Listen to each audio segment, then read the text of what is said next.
Thank you. Okay, welcome everyone. Rainy Wednesday afternoon or evening. We'll call the Ava Community Energy Board of Directors meeting to order. Today is Wednesday, November 20th, 2024. And with that, we'll go ahead and have a roll call. Should I do the? Oh, yes, I'm sorry. We have a new member because member Tiedemann has never missed a meeting in his time. And so we have an Albany alternate to swear in. Yes. Welcome. Member Lopez?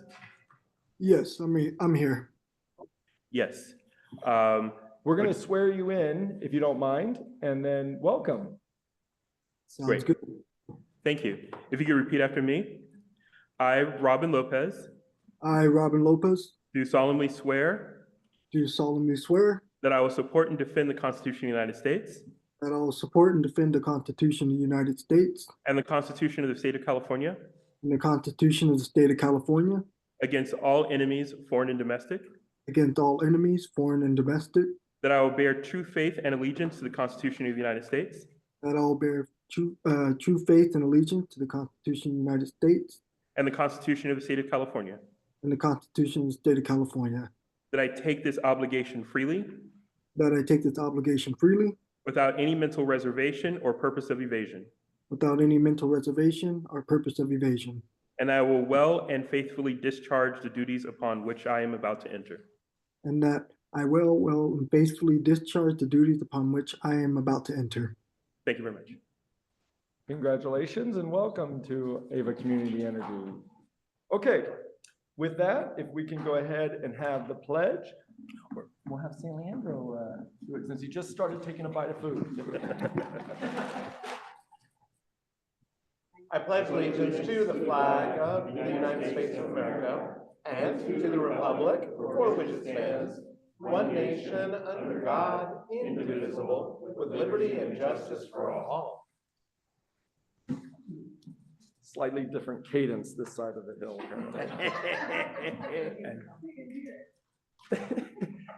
All right, we're with that moving to item number 3, public comment. I'm sorry, roll call. Oh, right, roll call. Sorry, thank you, Adrian. Thank you. So quick with that cadence challenge. Alameda County. Berkeley. Dublin. Here. Emeryville. Present. Fremont.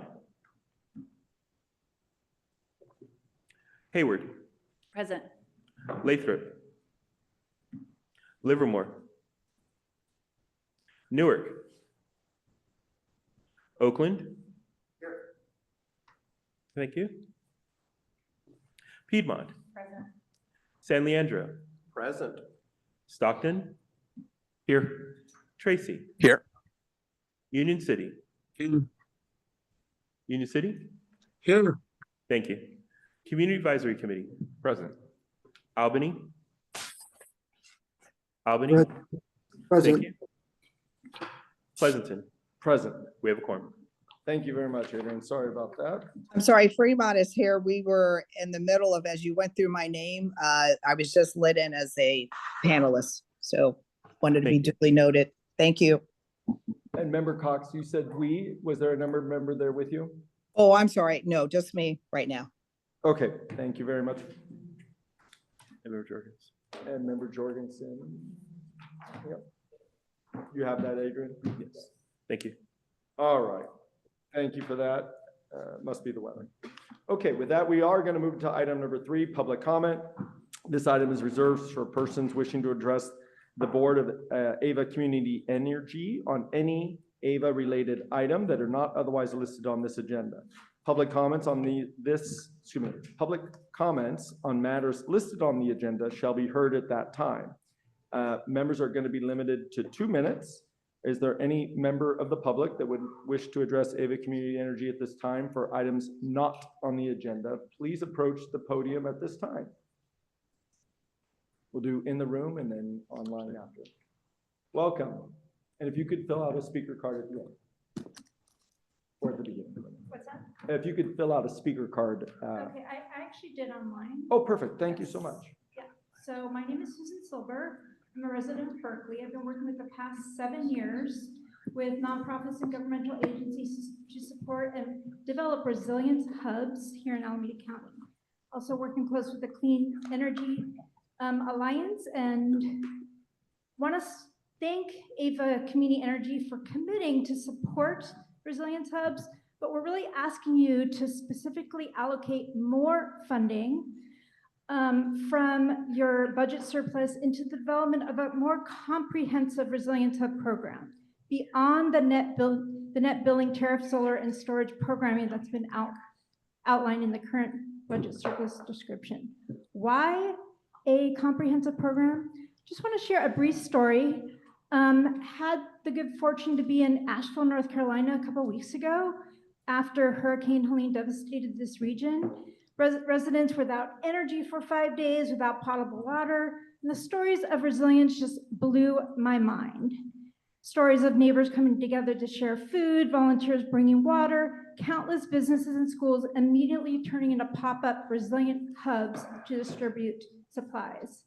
This really solidified my belief in the power to support a decentralized network of sites serving as resilience hubs, and the need to consider training, not just for energy, but food, water, and other basic supplies as well, so that resilience hubs can better help communities to thrive on a day-to-day basis. Solar and storage are great, but they alone cannot create a resilience hub.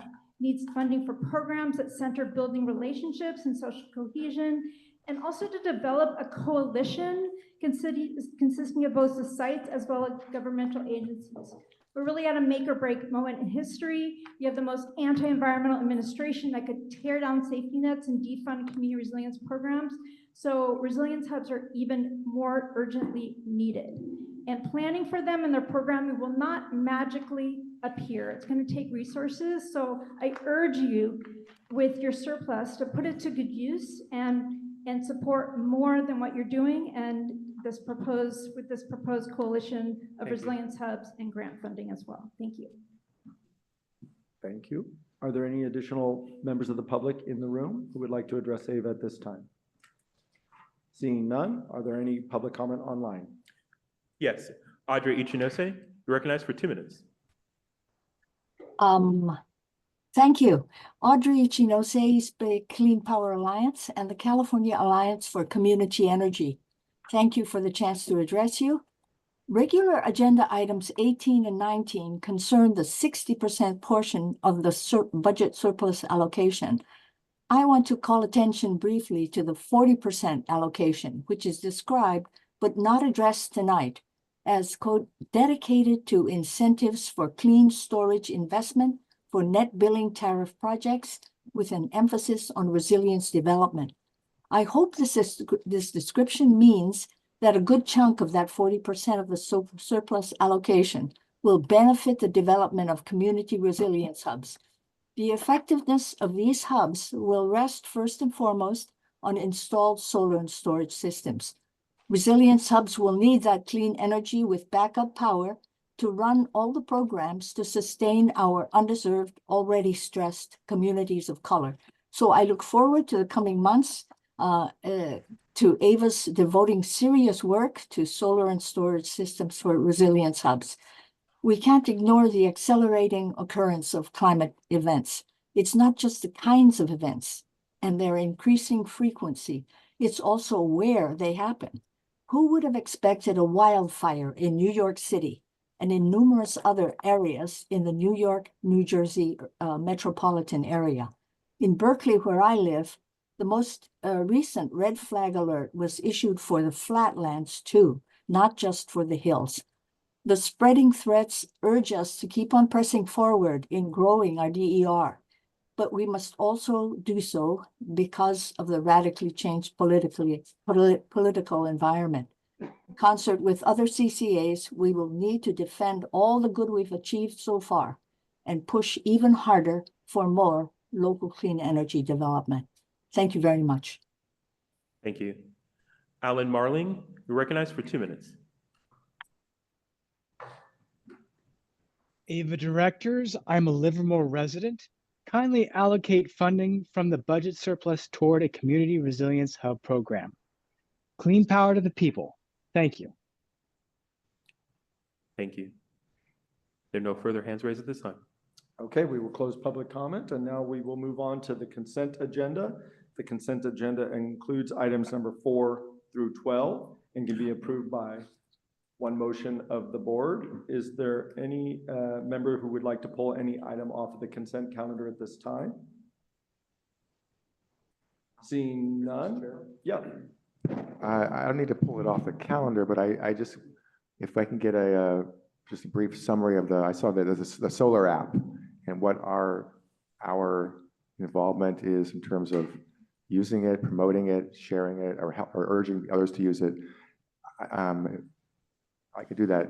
I could pull it off, or just get an answer with it on the agenda. So. If you don't mind, maybe we pause to see if anything wants to pull off, and we can then have a quick, brief report by staff. That'd be great. Okay. All right. Is there anything to pull off by any members? All right. Seeing none, and so going to questions. No. Okay. So any questions in item number 9? Staff, do you mind Oakland's question? Yeah, JP Ross, Vice President of Local Development. Happy to answer questions here on Solar App. So the purpose of the consulting services agreement with Solar App is to help AVA jurisdictions and writ large, the Bay Area and California, improve the efficiency of processing permits for heat pump water heater installations. So as you may be aware, the Bay Area Air Quality Management District is looking to institute a new rule in 2027 that would make it difficult, prohibitive to install new gas water heaters. And in response to that, we are working with other CCAs to help expedite the processes for purchasing and installing heat pump water heaters. So one of the things that AVA has taken on with that is to provide some funding to Solar App, which is a nonprofit organization that's come out of the National Renewable Energy Laboratory that is currently used by, I think, almost all of our jurisdictions right now for processing solar and storage permit applications. And so our funding will provide resources for Solar App to add heat pump water heaters to their online permitting process to make that easier, and then also to provide funding to Solar App to provide training to our city's permitting agencies to help adopt and expand how Solar App can be used for heat pump water heaters as well. Once that capability is added to Solar App, then it's available anywhere. So it can be more widely used across Bay Area counties and the state of California for that matter, or anywhere.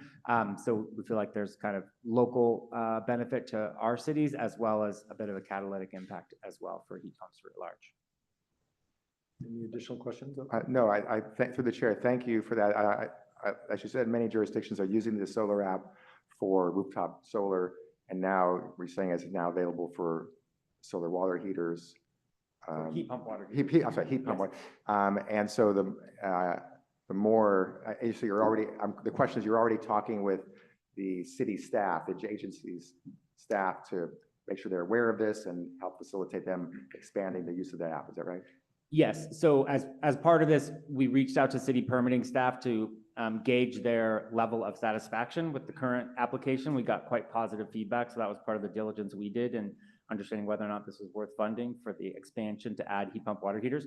As part of those conversations, some of the permitting department staff were like, we'd like to be part of the focus groups to help make sure that the expansion for heat pump water heaters takes their feedback. So they'll be part of that development process, and then there'll be a rolling out and training. First, we got to get this contract approved, and then we can get to that piece of work. Great, thank you. Okay, additional questions on any item on the consent? Berkeley, yes. Yeah, very exciting to see Solar App move into a new space. And just wanted to ask when it is expected for that capability to support heat pumps. How fast? Always the question. Well, yes,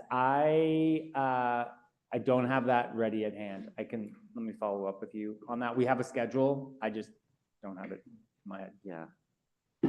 It's exciting though. I mean, 2 years ago, it was solar plus storage and main panel upgrades. So to see it transition, that's great. Thank you. Okay, are there any additional questions on items 4 through 12? Clarifying questions by any member of the board at this time in the room? Yes, comments will be after public comment, if you don't mind, please. Any clarifying questions by any members online at this time? Seeing none, I'm going to open up public comment first, and then we will come back for member comments. So if there is any member of the public that would like to speak on items 4 through 12 consisting of the consent calendar, please approach the dais at this time. Seeing none, are there any public comments online? Yes, Jim Lutz, you're recognized for 2 minutes. Yeah, thank you. This comment is regarding the consent agenda item 9, the solar app contract. I was wanting to speak in favor of this item. However, I attended a presentation at Spur in San Francisco about helping cities transition to sustainable water heating tech. And there were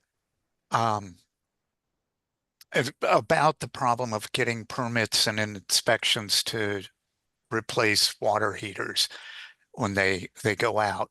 There were 2 panelists at the public event today that spoke out against solar app. Benny Zank, who's with the San Francisco Environment Department, I think their building department, and a contractor who runs Hall Electric California. Their experience was that using solar app added an unnecessarily layer of delay and actually made the process of installing solar PV slower and more difficult in San Francisco.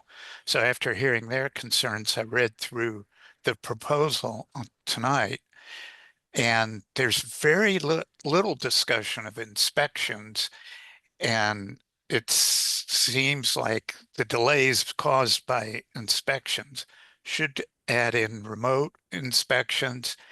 And while I like the idea of automated inspection, it's got to be way, way faster and easier so that do-it-yourselfers will actually do it and, apply for a permit and do an inspection, even if it's just, remote shots of showing it was installed correctly. So I'm torn between recommending that it be revised and saying go ahead. Thank you. Any additional public comment?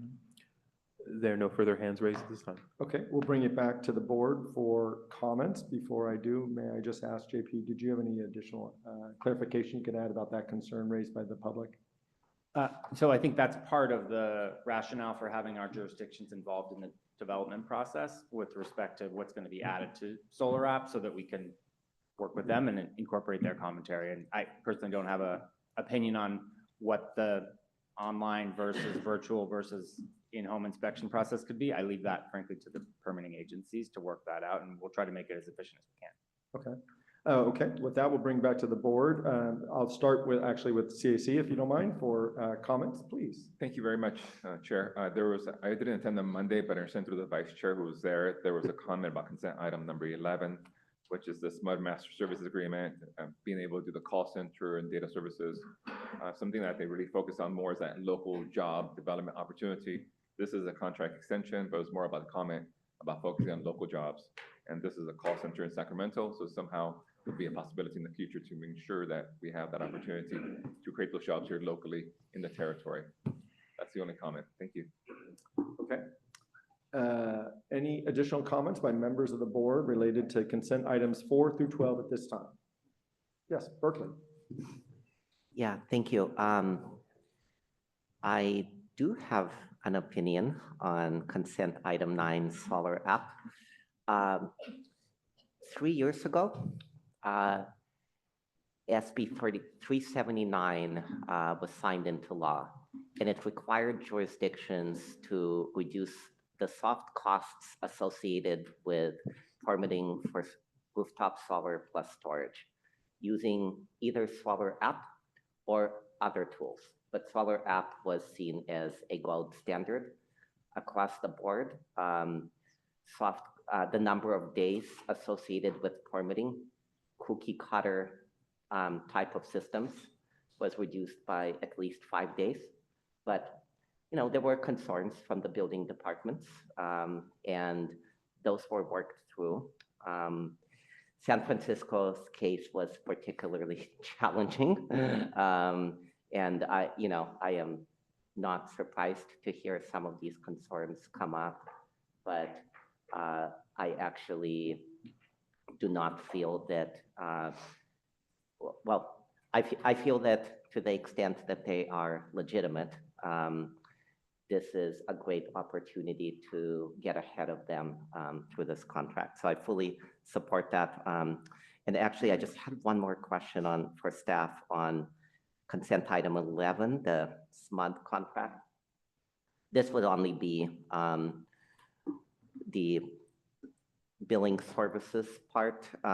It would not, NEM support was mentioned, but that would only be the services associated with it, not the actual billing, correct?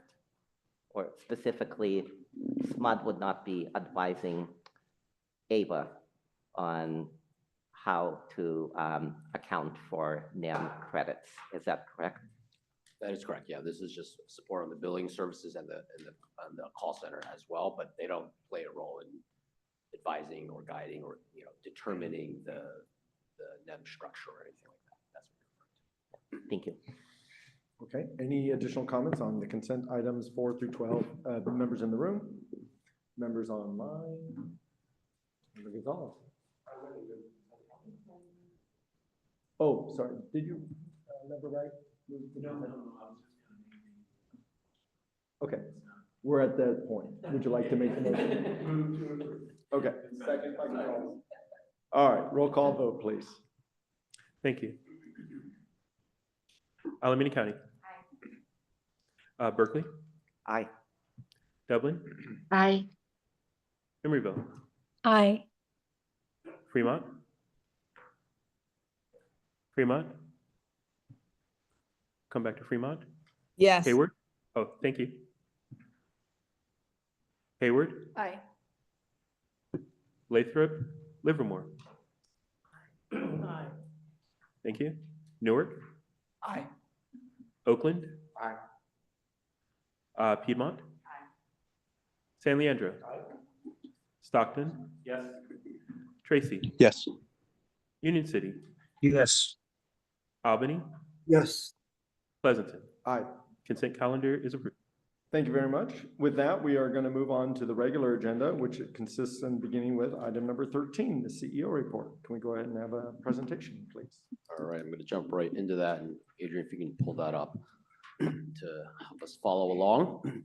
I have, as noted, I think the last couple of meetings, I've taken the liberty of expanding on this a little bit to some broader topics. But I will try to move quickly because we do have a lot on the agenda. Start off with just a really quick summary of some of the subcommittee meetings that we've had over the last month. A number of the meetings were canceled in October due to both light agendas, but also because of the League of Cities meeting. And so I'll just note that at the top. The XCOM, the last meeting we had was on November 6th. So a couple weeks ago, we reviewed this MUD contract and the Resilience Hub technical initiative. Those were both covered in the consent agenda. And we will have the next meeting on December 4th. At 9 a.m. The last marketing, regulatory, and legislative subcommittee meeting was canceled, though we will get an update this evening on what occurred this last ledge cycle. The next MRL meeting will be on Friday, December 20th at 12 p.m. The CAC meeting, we did hold that in October, despite canceling some of the other board meetings. We had a really productive session. We did an in-person meet and greet. We haven't done that for some time, and we've had a number of new members of the CAC. So it was really nice to get an opportunity to meet in person, both amongst the CAC members themselves, but also with AVA staff. We also talked about some key priorities. We did a survey leading up to that meeting to understand what are the areas of interest and priorities that CAC members had to identify. And we used that information for a pretty healthy discussion to help update the work plan for 2025 and beyond. The next CAC meeting will be, well, I guess the last CAC meeting actually was 2 days ago, and we did cover an update to that plan based off of the October meeting with fairly minor updates. And so we anticipate that in the December meeting, we'll likely bring an item forward that will update the work plan for approval with the board. So that's on the CAC. Last FAT meeting was November 13th. We didn't have a quorum there. We had one lone member, and we were able to present. All of those topics actually are on tonight's agenda, so we will still cover those, of course. But we held that as just an informational sort of preview of those items due to a lack of quorum. We'll move on to the next page. We have listed here our 2025 public meeting calendar. We have a link there for people to reference. I won't cover any of that in detail. The only thing I'll note is we're obviously keeping to our standard regular board meeting timeframe of the third Wednesday of each month. And we have held the similar times for subcommittee meetings, but I think we will seek to potentially move the committee members around a little bit. So we'll likely go back out to board members to just confirm timing and availability early in the next year for the subcommittees themselves. So just flagging that, you can consider those somewhat preliminary. Next update is on our Healthy Communities launch. Really excited that we launched that program in early October. We've had a couple of board items seeking approval on that in the past, but we've been in this sort of the project planning and implementation phase since that time. So excited to announce that launch.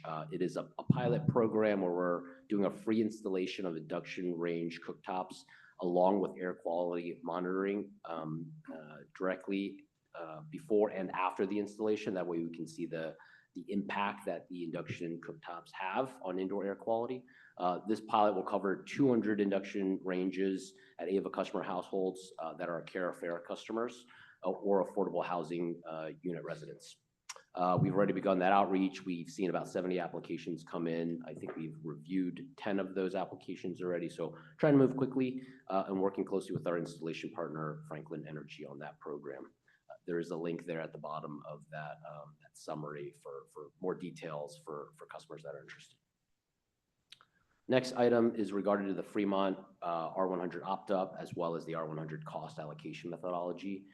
This was an item that we brought in front of the board in July of this year to approve Fremont's interest in opting up, defaulting their customers to R100.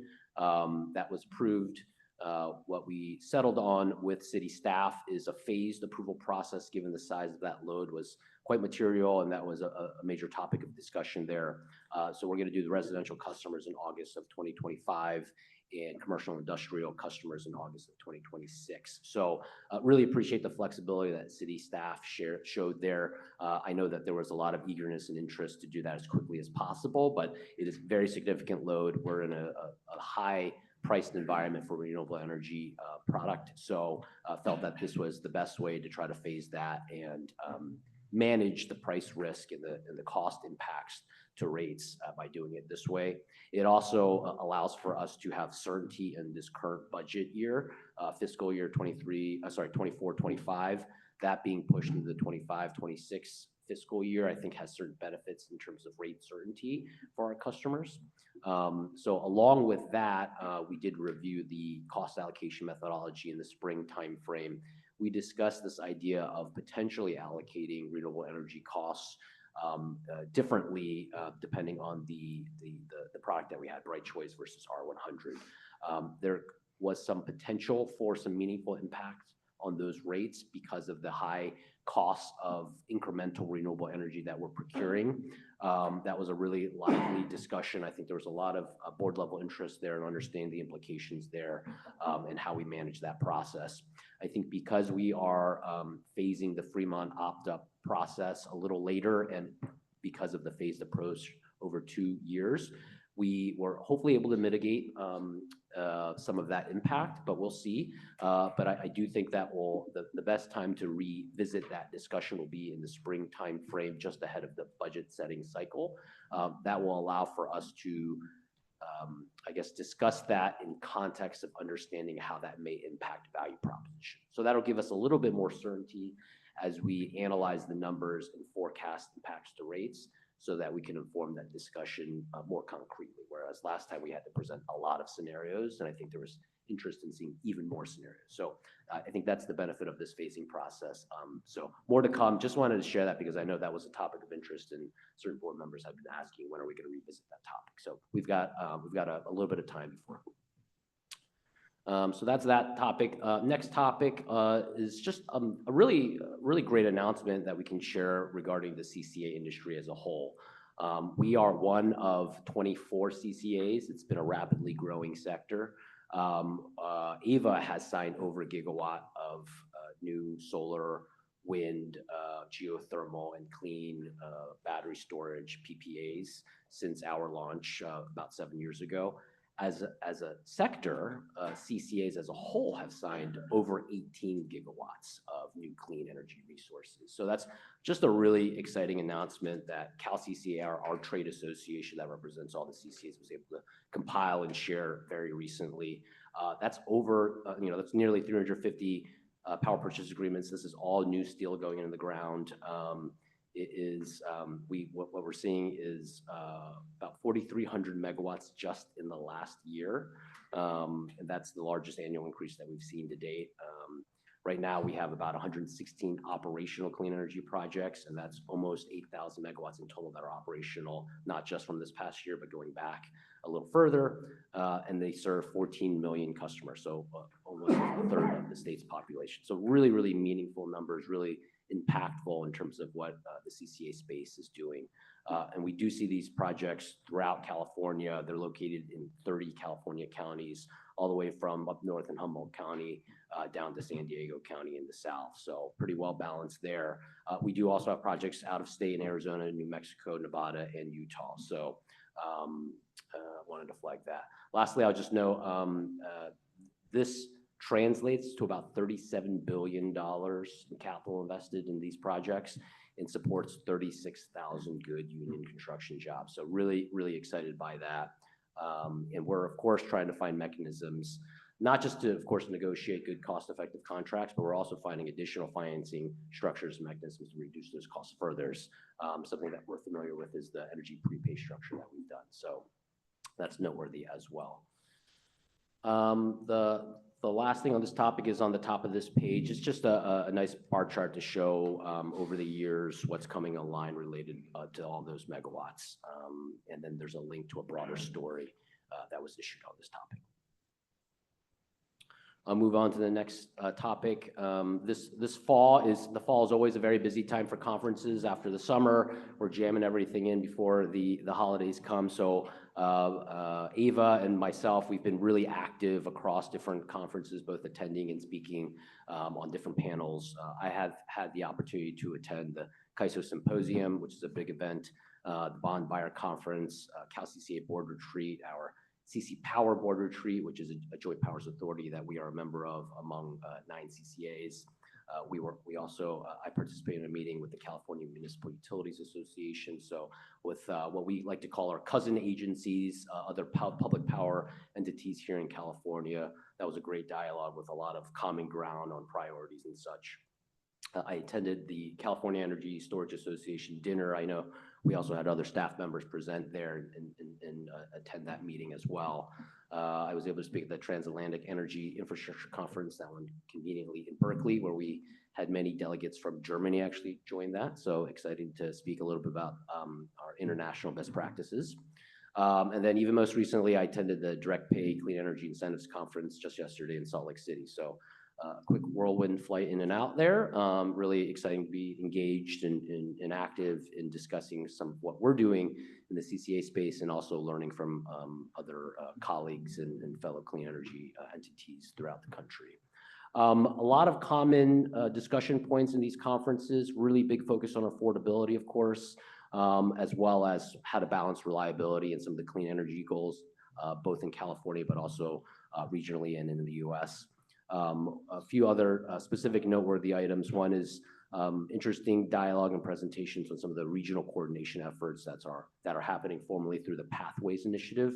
It's been getting a lot of really great, strong support from CAISO, from the CPUC, many of the regional PUCs outside of California, balancing authorities, California labor and load serving entities. So that's been getting some good progress. I think there's more to come out of the next leg cycle that we'll see.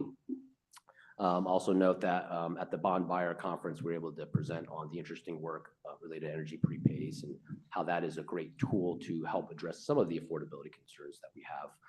And of note is that the CCCFA entity that we're a member to, we're actually a top 5 tax exempt issuer in the entire country for clean energy bonds. So really noteworthy what we're doing here in the space in California and specifically amongst CCAs.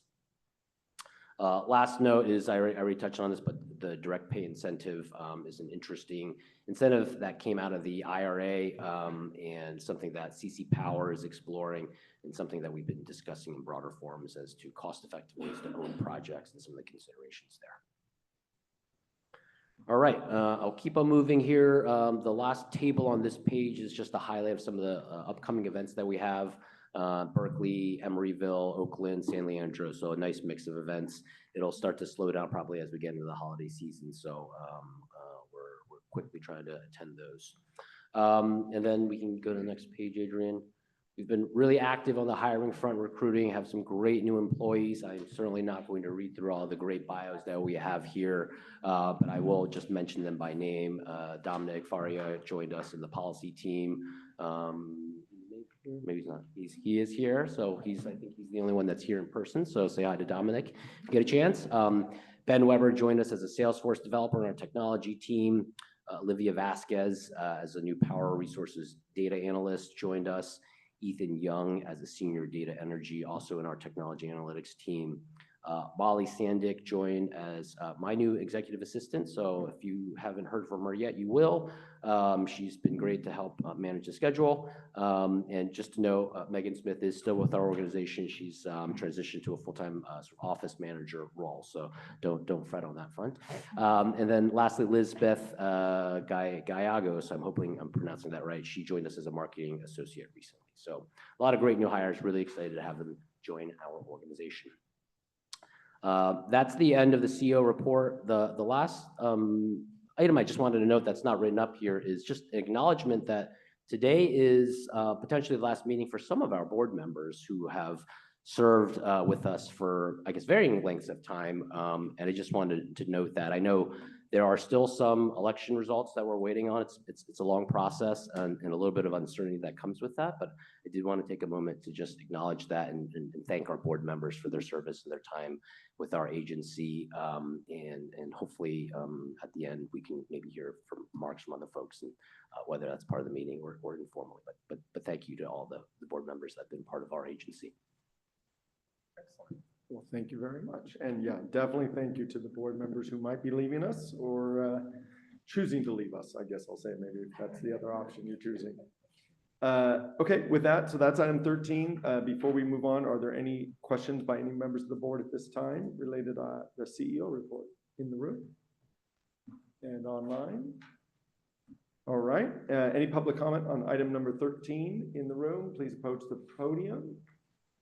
None online? Yes. Alita Dupree, you're recognized for 2 minutes. Thank you. Good evening to the chair. Alita Dupree, for the record, she and her with Team Folds. It's been a while since I've been to one of your meetings. Very good CEO report. I've been following your meetings from time to time. I'm excited about the induction stove program. I have been using induction hot plates in my various homes for about 15 years. So they work.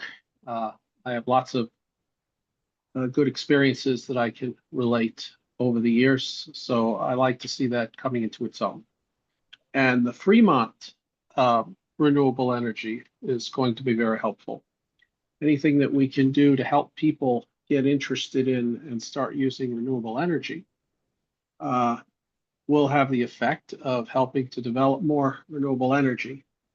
In hearing the mention about renewable energy getting expensive, I'm having some trouble wrapping my mind around that, because when I look at various CAISO reports, there's a surplus of renewable energy in the middle of the day, and we're seeing millions of kilowatt hours being curtailed in a month, which would imply that that renewable energy, in some cases, could very well be pricing negative. And so how can we buy that very cheap renewable energy? I see this at a number of places. This happened at BART. They didn't make 100% clean energy goal in mentioning these terms such as market conditions. So I think we have to do a deep dive into this, because I'm finding, in using renewable energy in my home, that this month I'm saving 10% over standard offer. So I am having a little trouble buying some of that, and I think we need to do a deep dive into the pricing of renewable energy. Thank you. Thank you. Are there any additional public comments at this time?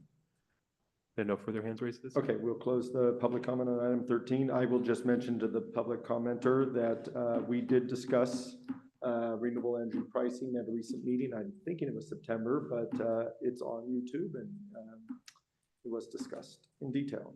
Okay, with that, we're going to move, but any additional comments on the CEO report at this time by any members in the room or online? Seeing none, we'll close and go to item number 14, CAC Chair Report. Welcome, and take it away. Thank you very much, Chair, for the opportunity. I think the CAC has been able to have a productive last couple meetings, and with the meet and greet that Howard mentioned, it was a great opportunity to have the committee come together with the alternates and staff and really reevaluate, reimagine the CAC for the next version of what it could be and what it could be of value to this board. And with Howard's advice and suggestion, background, yes.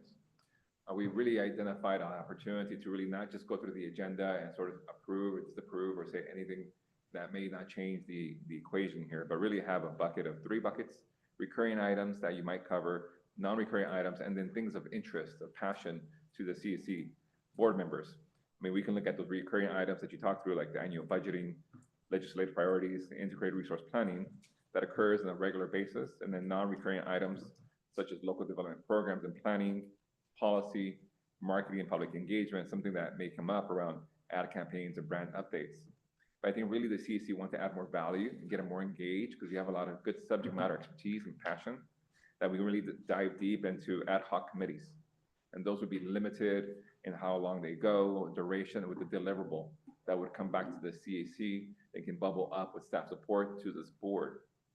Some items of interest would be energy affordability that we talked through and you were discussing, energy, emerging technologies like bidirectional charging, offshore wind, and then looking at sort of the local climate action plans with communities, engaging there with the different cities and being able to support. And like technologies, resilient hubs is something also that I think is going to kick off, but around reducing the bill by 20%.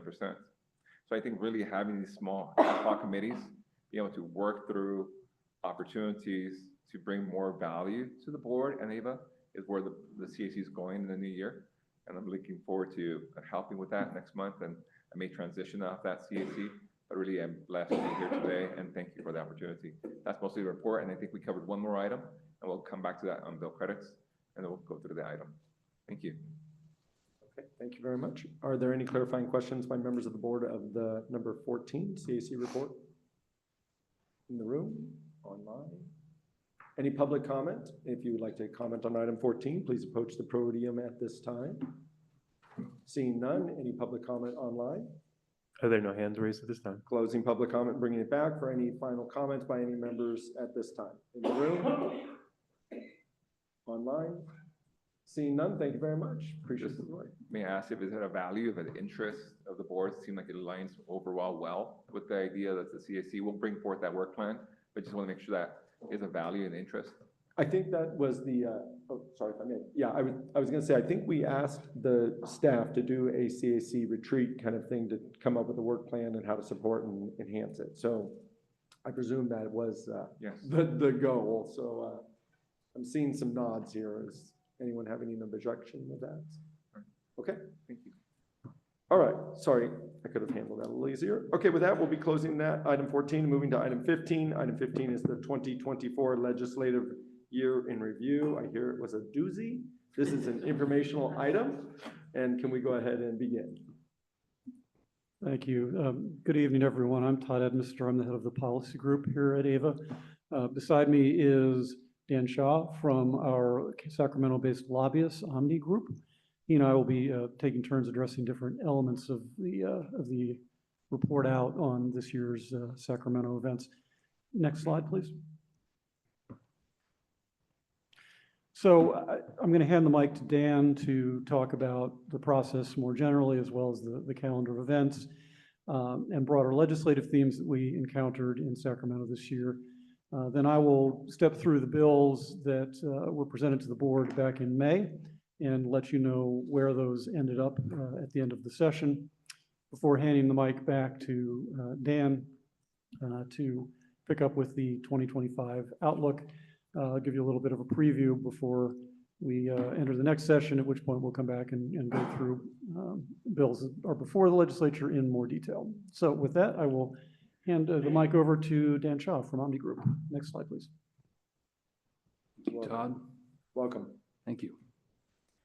Every year seems to be a doozy for the legislature.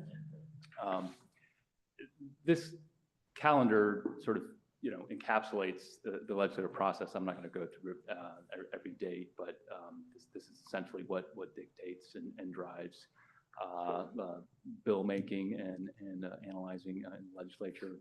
We'll preview the 2025 calendar towards the end of the presentation. Next slide. A very high-level sketch. I think it severely understates the state of play that took place. But we'll start off with the number of bills. Always drives the agendas for each legislature. Over 2,000 bills introduced. Roughly, hit the average of in the past few years. 1,200 bills made it to the governor's desk, and he signed about 85% of them, 84% of those. Also roughly in line with averages for the past few years. Of the areas of concern or topics addressed, you can see here those that rose sort of to the top of the agenda. Certainly not inclusive. Electricity affordability, I think it's been mentioned several times. Within the energy space, that took an outsized share of mind share of the legislature. There was a end of session energy package that really didn't come together fully. It was punctuated by the governor's proposal to impose minimum levels of gasoline reserves on refiners. That didn't make it in the regular session, but as you may know, it was considered in a special session. Definitely more to come next year, which we'll touch on the presentation. Next slide. Drilling down a little bit further on energy-related topics, again, affordability was a major topic. Kind of intermixed in that was fixed charges, or the income graduated fixed charge.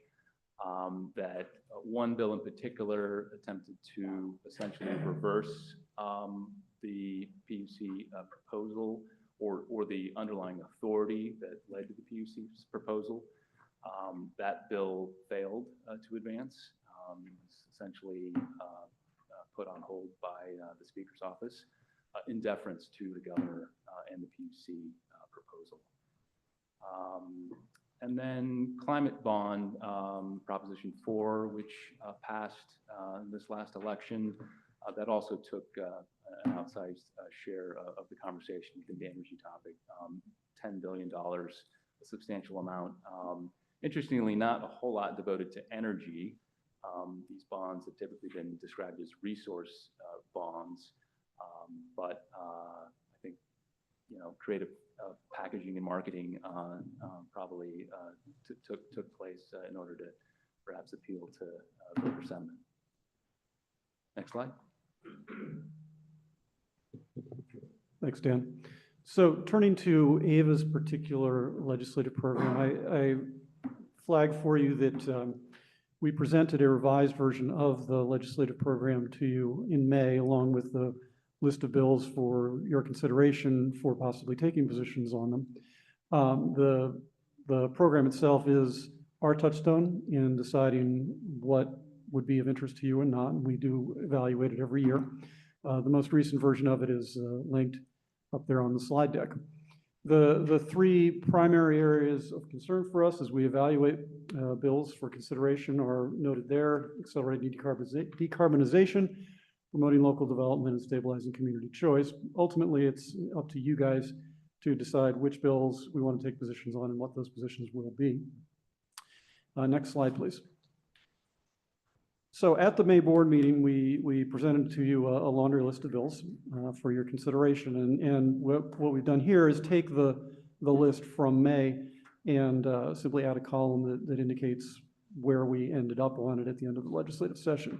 We've bucketed the bills by topic areas. You'll see these correspond to the energy-related bill topics that Dan listed out a moment ago, rather than just putting them in simply in bill order. And the first bucket there is affordability. Unsurprisingly, this had the lion's share of the bills that we presented to you. You'll see that of the three bills that AVA elected to support, two made it across the line. They are related bills over there: AB 2672 from Petrie Norris and SB 1130. Both of these bills expand the accessibility of low-income rate subsidies. So the CARE program, the California Alternative Rates for Energy program, is a state subsidy for low-income customers, both for electricity and for gas, that provides a discounted rate on each of those commodities for qualifying customers. And the FARA program is the Family Electric Rate Assistance Program. This, as the name implies, family, has historically been limited just to households with 3 or more persons in it, but not all households and not all families have 3 or more people in them. The law here changes to reflect that reality, and by extension, allow for greater enrollment. This is a historically under-enrolled program. It does stack with the CARE rates. It's a real win for low-income customers to get this bill into law, so we're very pleased to see that. I also want to draw your attention to the bottom 2 bills on this list, SB 1292 and AB 1999. The board did not take positions on either of these bills, but you may recall that I presented on the income graduated fixed charge along with my colleague Michael Quiros back in May, because it was a subject of broad interest. And so we did track these bills, and as you'll see, neither of them made it into law, even though 1292, which was simply a reporting obligation, did make it through the legislature. The governor vetoed it on the premise that the PUC had reached a decision and this was neither desirable nor necessary. So that's where we landed on IGFC. The PUC decision will remain unaltered by the legislature as a result of this session. All right, next slide. All right, building decarbonization. So again, you'll see we supported 2 bills, 1095 and 1210. And 1210 did make it across the line. Again, a reporting requirement, so a win there. And I did want to flag for you 1221. This was a bill that included among its provisions a pilot program for electrifying what are currently dual commodity households. And while we had initially begun supporting that bill, at some point language crept in that arguably would have expanded the PUC's rate jurisdiction to encompass some CCA rates, and that's frankly your prerogative and not the state's, and we will be very defensive of that in wherever forms it appears. So we were ultimately neutral on the bill. We did manage to get the most concerning language excised. So I wanted to flag that one for you as well. All right, continuing on, 867, this was a companion piece to Proposition 4. As Dan mentioned, that was a very large bond issuance. Again, presented to you independently on Proposition 4, so reference my presentation from September on Prop 4 if you want to go more deeply on this. And so it passed alongside Prop 4. Next slide. All right, transmission. So a couple of, actually all three bills here that we supported, two of the three made it across the line. I would flag the last one, SB 1165, did not make it across the line. That would have modified the California Environmental Quality Act, or CEQA, to allow for expedited permitting of certain projects. It's always been challenging to get reforms to CEQA. And so unfortunately, though, we were supportive of this as a way to accelerate the interconnection of solar projects and wind projects. We were not able to get this one through, but we did get the other two across the line. So that was the outcome on transmission. Let's see, finally on procurement, AB 1834, we had supported this one. This bill would have essentially decreased the cost to entities like CCAs or including CCAs in the event that they failed to procure sufficient capacity. And as a result of that failure to procure capacity, the state had to step in and buy it for them or for us. This would have essentially reversed a portion of a PUC decision that established the pricing mechanism for that backstop procurement. We would have preferred to see it cost less. The governor disagreed with us on that, hence the veto. Continuing on, electric vehicles, we didn't take a position on those. I'm including these for completeness. Again, since we did at least discuss them with you back in May. If you wanted to track on them, you can see that all three of those bills were signed into law. Similarly, on AB 2054, this was essentially a good governance law. We did not take a position on it. This did not make it out of the legislature. And then finally, AB 817, I front-loaded this when I presented to the CAC because this would have been very beneficial for them. As you can see, it would have allowed for them to attend meetings remotely without having to disclose their location. But that bill also did not make it across the line. All right, so those were the bills that we had chatted with you about in May. That is what happened to them. And with the retrospective complete, let me pass the mic back to Dan to talk a little bit about the coming year.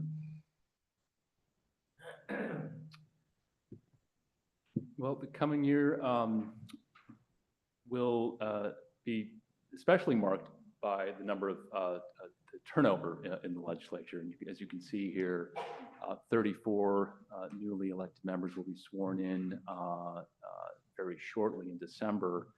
This comes on the heels of 32 new members this past session. So a total of 66 new members in a matter of a couple of years. That's approximately half of the legislature. So significant turnover, including members of our delegation. You'll see 5 new members. The results are pending, not official. I believe all 4 of these members are have safely won their seats. So we'll be seeing some familiar faces and some new ones as well. We'll be spending our time and effort developing these relationships, getting to know these members and educating them about our programs that we offer and the benefits of CCAs. Also, with new members come new leadership, new committee chairs. In the Senate, Pro Tem McGuire is terming out in 2026. And those members who seek to replace him are already behind the scenes, making moves and maneuvering to see if they can get the requisite votes. Committee chairs, particularly Senate Energy Committee, Senator Bradford turned out, so a handful of members are vying for that seat. For example, Senator Becker, name has come up often. Also Senator Padilla, Steve Padilla from the Imperial County area, and Senator Susan Rubio from Southern California. So those names have been floated, but nothing has been determined. We'll likely hear of new chairs in December or early January. Budget deficits, we're going to continue to see budget deficits, multi-year budget deficits, including next year. While next year's projected deficit is expected to be relatively small, and the legislature did a lot of front loading this current budget year to solve for 25-26 budget deficits. The LAO reported just this morning that it expects multi-year deficits moving forward. So I think the overall posture and tone is caution, particularly in a new political environment that we're in. Let's not get beyond, our purse strings, and in fact, let's focus on, what truly matters, the needs of working families. Regardless of the actual amount of the deficit, the state is in a pretty strong sort of cash position to help address deficits, including any rainy day funds. So we're generally going to be okay. It's the overall message. Next slide. Areas of concern or issues that we'll likely be hearing about. Again, energy affordability. And I'll note that the governor did recently issue an executive order on this topic, asking Energy Commission and the PUC to do an internal cost benefit analysis of various programs, rules, orders that it oversees, and to report to him by January 1 on those programs which don't quite meet the cost benefit test, however defined. So we'll be hearing a lot more very shortly, part of his attempt to get ahead of this subject. Legislature will be no doubt introducing many bills on this topic as well. I won't go down the other, well, the only other topic that I'll mention is cap and trade reauthorization. We expect legislation to renew the authority for allowances to be auctioned. Those revenues, of course, are of significant benefit to the state. They fund the Greenhouse Gas Reduction Fund, of which many environmental electrification EV-related programs are funded from that program. And then finally, you may have heard that the governor, in the wake of this last election, called a special session, primarily to ensure that the state has sufficient litigation or enforcement resources to uphold, quote, California values. We saw this the first time around in the first Trump administration. This will likely to be a somewhat of a replay, at least in terms of the state being the tip of the spear in defense of its values. But obviously a lot more to come that we don't know of yet, that the state will likely position itself to, again, defend its values. The next slide is just the legislative calendar. You'll see it's a little bit later in the first year of the session. I won't go into the details, but it's going to be another doozy of a year. Yeah, guaranteed. Okay. Thank you, that's all. Okay, thank you very much. With that, and appreciate the staff report on that. I understand how difficult it is to track all of that. Are there any clarifying questions by any board members at this time in the room? Go ahead, Berkeley. Thank you so much for that comprehensive update. I was wondering if you could speak to the governor's recently issued executive order directing agencies, including the CPUC and the CEC, to identify programs that should be, as I understand the executive order, cut or eliminated, and any commentary that could be made around how that may potentially impact AVA. Yeah, I'll take this one. I may punt a little bit to JP if we have to get into the weeds, but the bottom line is I don't anticipate that it will affect us much because we're not reliant on those programs for much, if any, of our funding. The one exception, well, the one explicitly targeted program where we do obtain funding is state energy efficiency, state-funded energy efficiency programs. And so conceivably, we could see some reduction in the funding there as a result of this. That said, the PUC already conducts cost effectiveness reviews of those programs, and they have to be cost effective to get funded in the first place and to receive ongoing funding. So even if they're subject to scrutiny, I'm not anticipating an issue there. JP, I don't know if I missed anything, but yeah, okay. Okay. Any additional questions by any members in the room related to, yeah, Member Cal? Are we, thanks for the very helpful report. Are we working with other CCAs and potentially thinking about what legislation we want to sponsor, if at all, next year? Or is that really not? It's not a year to sponsor new things. I'll share some thoughts. Happy to welcome some thoughts from you, Todd, as well. Go ahead, Howard. Certainly from a collaborative perspective, we work very closely with other CCAs and our trade association, Cal CCA, to really think about what we can do collectively and have greater influence in that regard. We're always very responsive in the ledge cycle. I think we're in a position where we can consider proposing some ideas and some thoughts. I think we're right now in the strategic planning and discussion phase of that, right, as we're preparing to enter the next ledge cycle.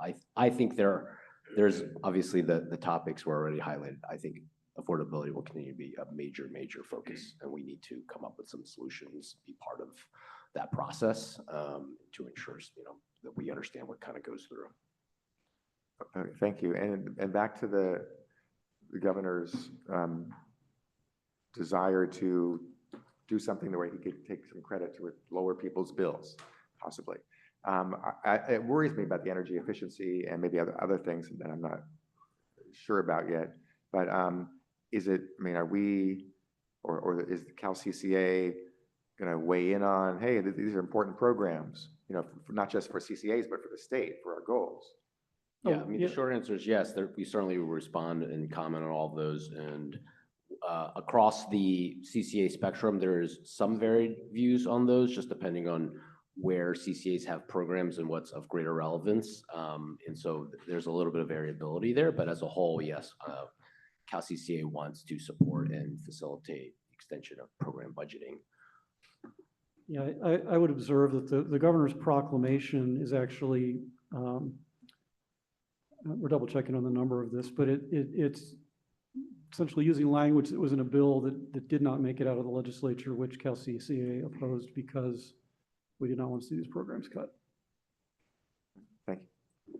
Okay. Any additional questions, clarifying questions by members in the room? Yes, Member Natal. So just given the change in net metering, either as an organization or AVA, do we have any thoughts on whether there's a desire to move back to the old system of net metering 2.0 versus our current net metering 3.0? I'm totally going to punt that one to Howard. And we may not have a position, but if we do, or in fairness, that there was only one element of the PUC's NEM 3.0 decision that was addressed by the legislature, and that was, hold the bill number for you here. Yeah, it was the Becker Bill 1374, which was vetoed. But ultimately, it's a rate question for AVA. And as I noted earlier, we jealously defend your prerogative as the board to set AVA's rates. Beyond that, I think it's over to Howard. Yeah, I would say it's a complex issue that has garnered a lot of discussion and debate over the last couple of years, and certainly before that as well. On the one hand, given the extensiveness of that discussion, I don't necessarily think it's going to change. On the other hand, it still continues to have a lot of interest. So the likelihood that something is proposed, is probably also likely. Until we see what that involves, it's difficult to know what exactly our stance is. We certainly have been vocal in our support of the NEM 2.0 sort of construct previously, in terms of what it does to facilitate behind the meter solar. Yeah, the fact and the way that the governor vetoed 1374, I think is telling. at least for this administration, of what you would see with these sorts of things in the future. Berkeley, yes. Yeah, just wanted to note that there were additional efforts to reform the NEM tariff or revert back to the old tariff bills that were written by Connolly and Friedman.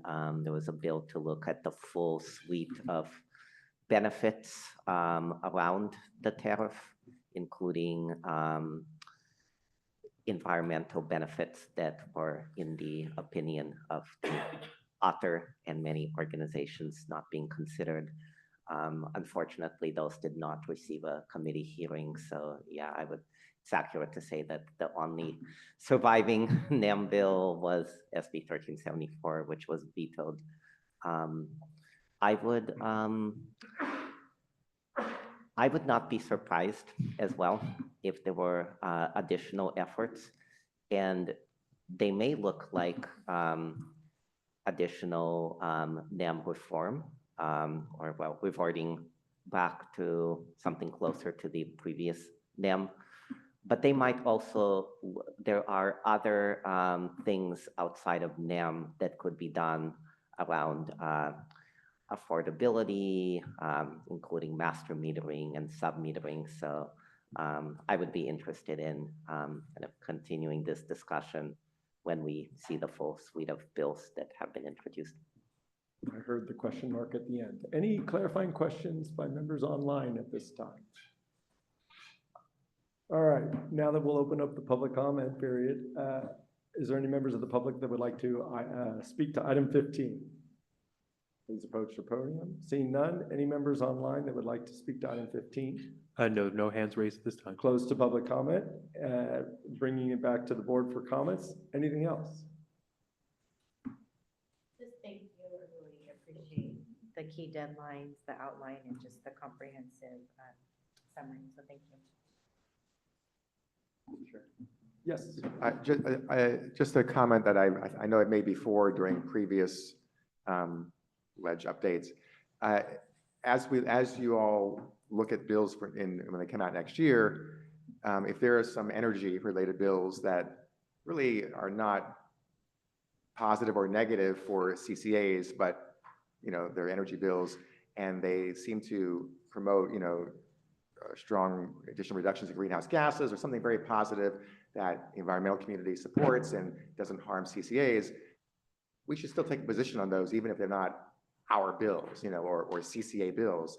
I want this group, or all CCAs to look broader at bills and not just be a utility, but be an advocacy agency, as long as it's not going to get in the way of what we have to do ourselves. You see what I'm saying?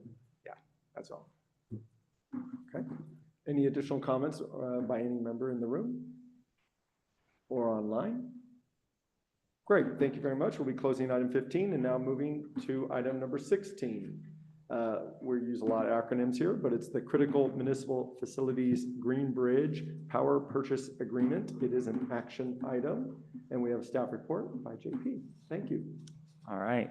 Thank you very much. JP Ross, Vice President of Local Development, and I'm going to be talking about the Critical Municipal Facilities Program tonight. And I will say I may be doing most of the talking, but joined here by folks from our team, Lori and Andy on the local development team, Colin on our structured finance team, and I wouldn't be surprised if Nils, who lives on the East Coast, is lurking to listen in and hear how this is going, but wouldn't expect him to be showing his face because it's very late there. Anyway, lots of work across the agency to get this to where we are today. So just wanted to call that out. Next slide, please.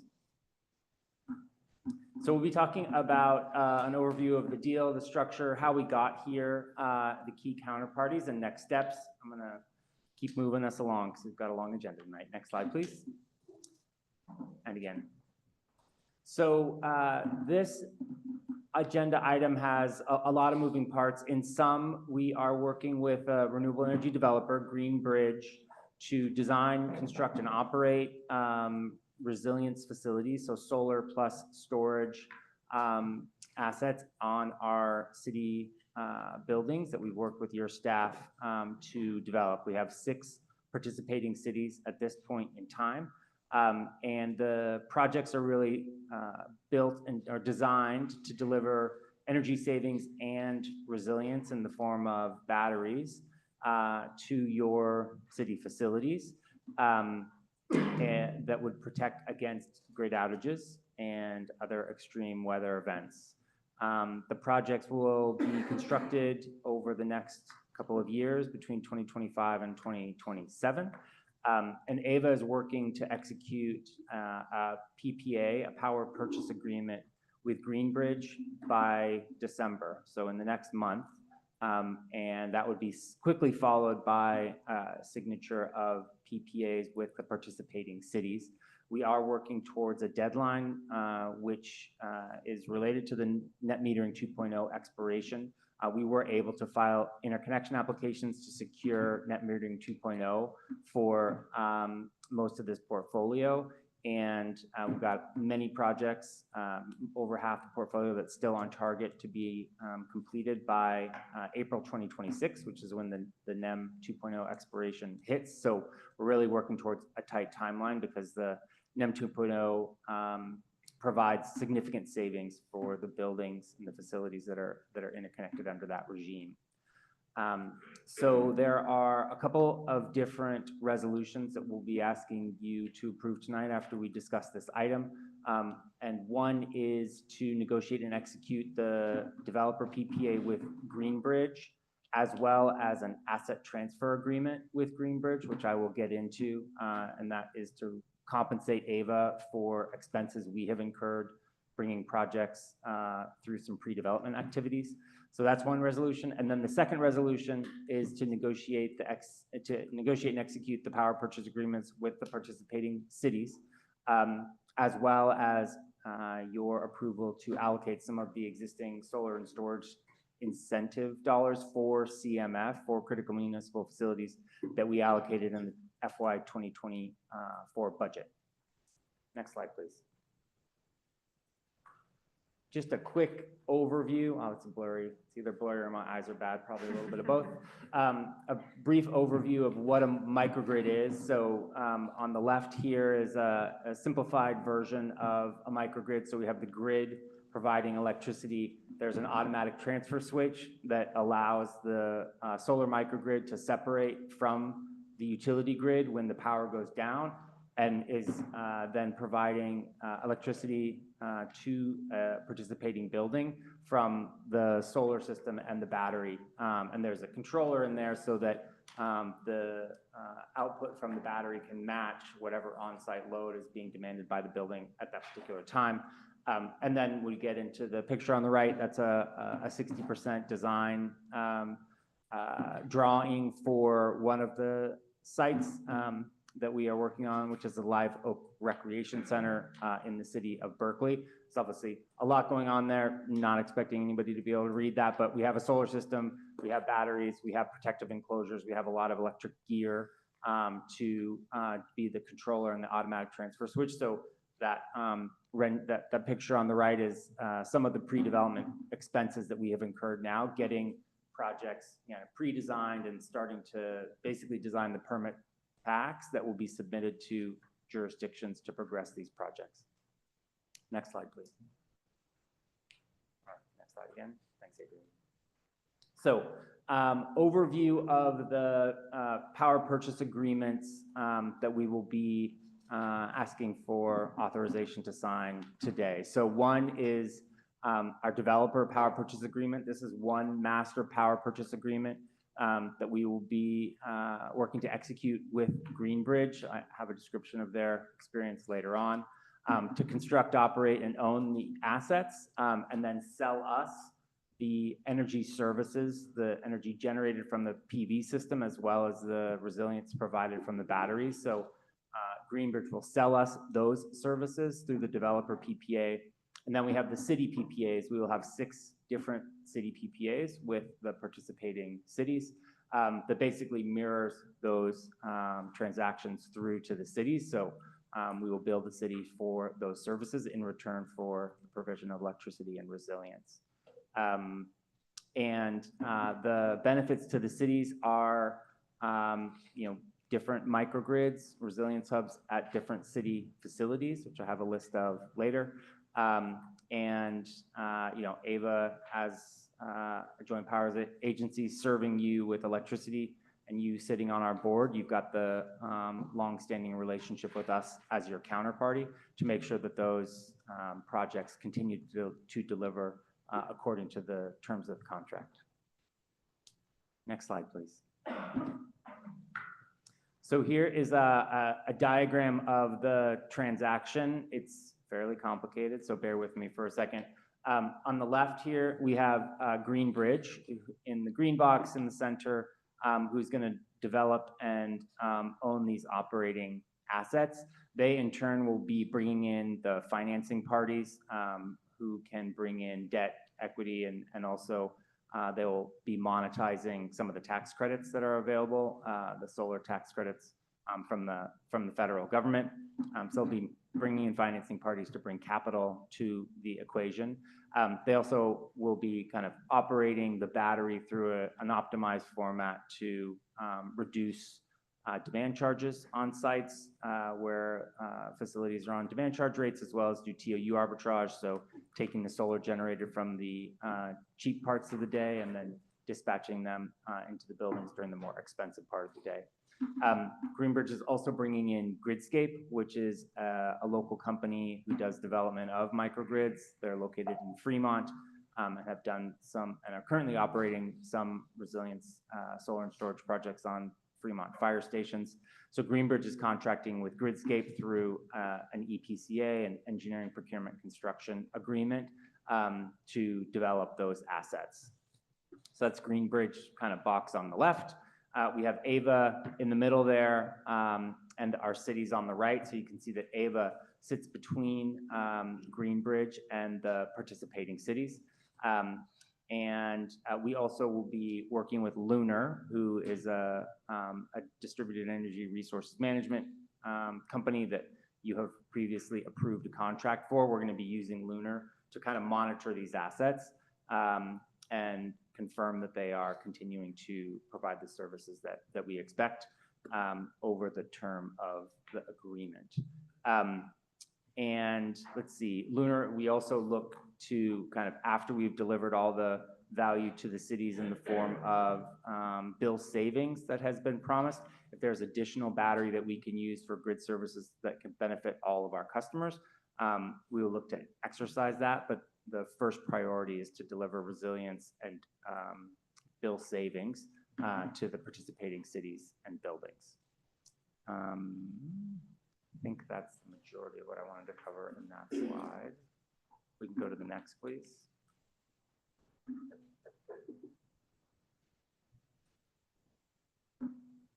So the asset purchase agreement is to compensate AVA for some of the pre-development activities that we have already been engaging in to bring projects along the development pathway so that we can hit the NEM 2 deadline in April of 2026. So you previously approved AVA to put some capital at risk. Bless you, Howard.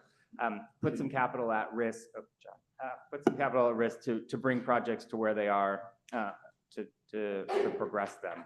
And so we have been incurring those expenses, such as securing net metering 2.0 applications for the projects and progress projects up to a kind of some milestones within the development pathway around permit sets, getting engineering and permit sets going.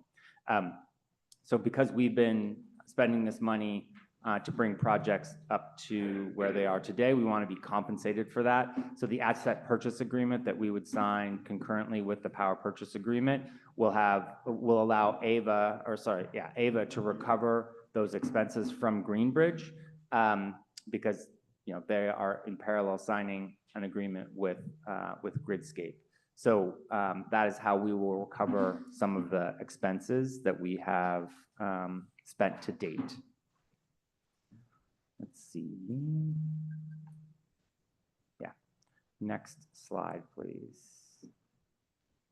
So we do have labor commitments in this agreement for union labor. So the developer is committing to use union labor.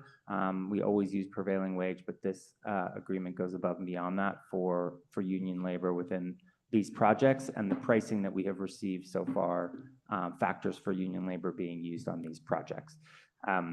So that's an agreement within the contract. We do want to also make sure that we meet the pricing and timing obligations associated with what we are promising to deliver for our cities. So we do recognize that if provision, using union labor to do these works for some reason extends the schedule out so that we can't hit the net metering 2.0 timelines, that would be a justification for not using union labor, but we would have to approve that justification.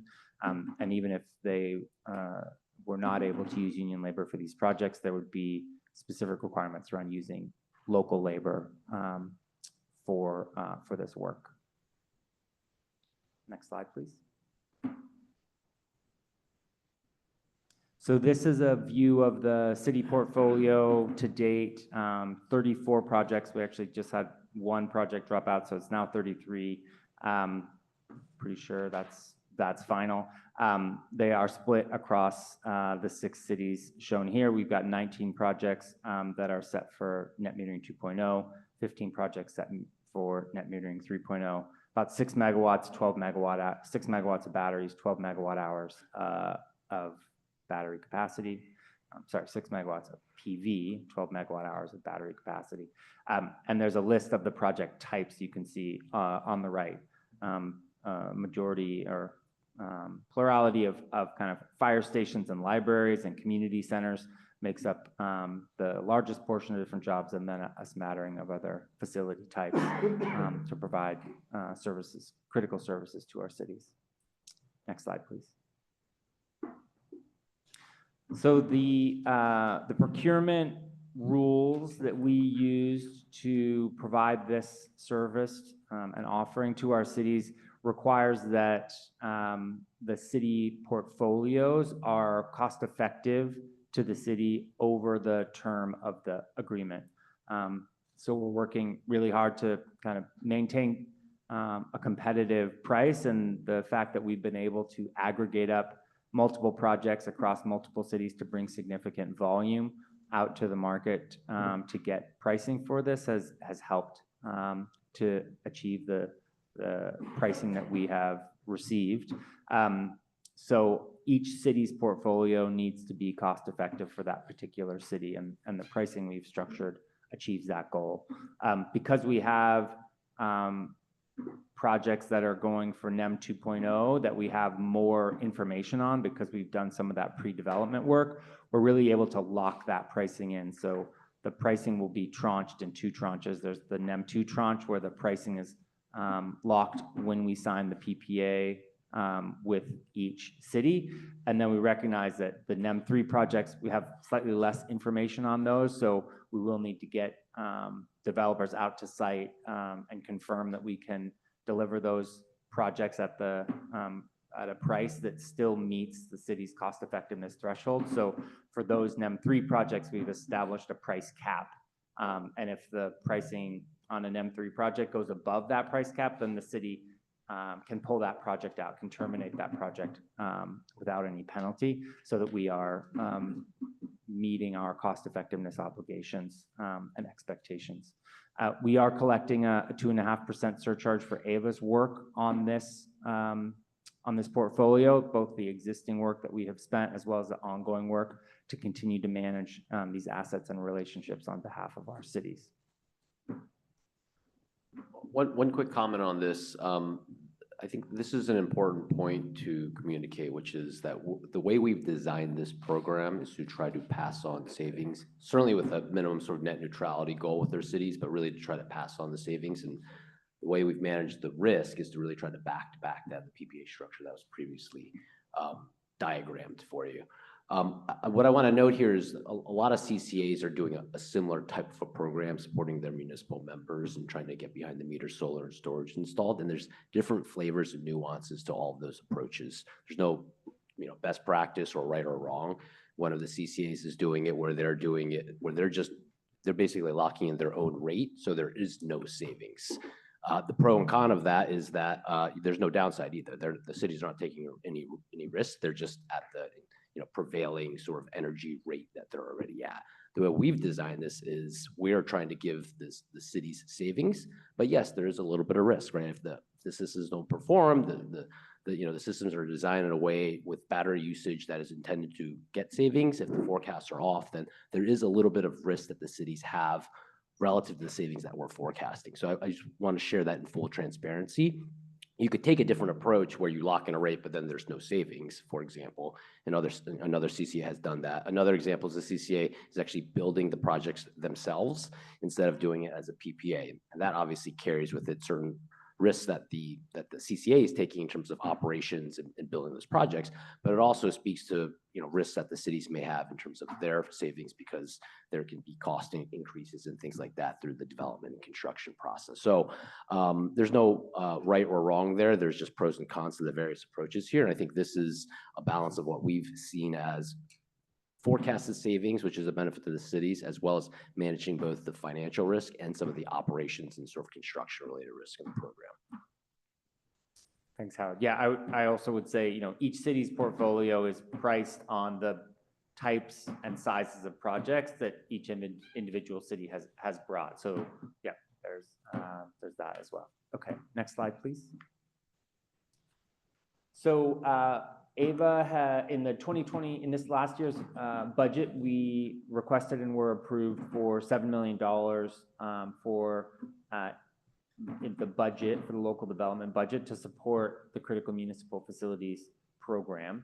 And so we are looking to get approval from you all to take some of that budget, that $7 million, and apply it with a incentive program that is similar to our community-facing solar and storage incentive program that we're going to be launching in early 2025 that we have brought to you and talked about, and we'll bring more details on as we look to launch that program. But for the Resilience Hub element of the solar and storage program, we are currently planning to provide an incentive that is $2 per month per kilowatt hour of ongoing incentive for 5 years for any solar and storage projects. And then for projects that are in net metering 3.0, there will be an additional incentive of $400 per kilowatt hour in an upfront incentive. So our proposal is to use some of the $7 million that we have independently allocated for critical municipal facilities to use in the form of an incentive for these projects. That's forecasted to be a little over $2 million. Some of the projects have actually shifted from net metering 3.0 to net metering 2.0. So this 2.5 number is in flux, but it's about $2 million now of that $7 million would be allocated to these projects in the form of an incentive.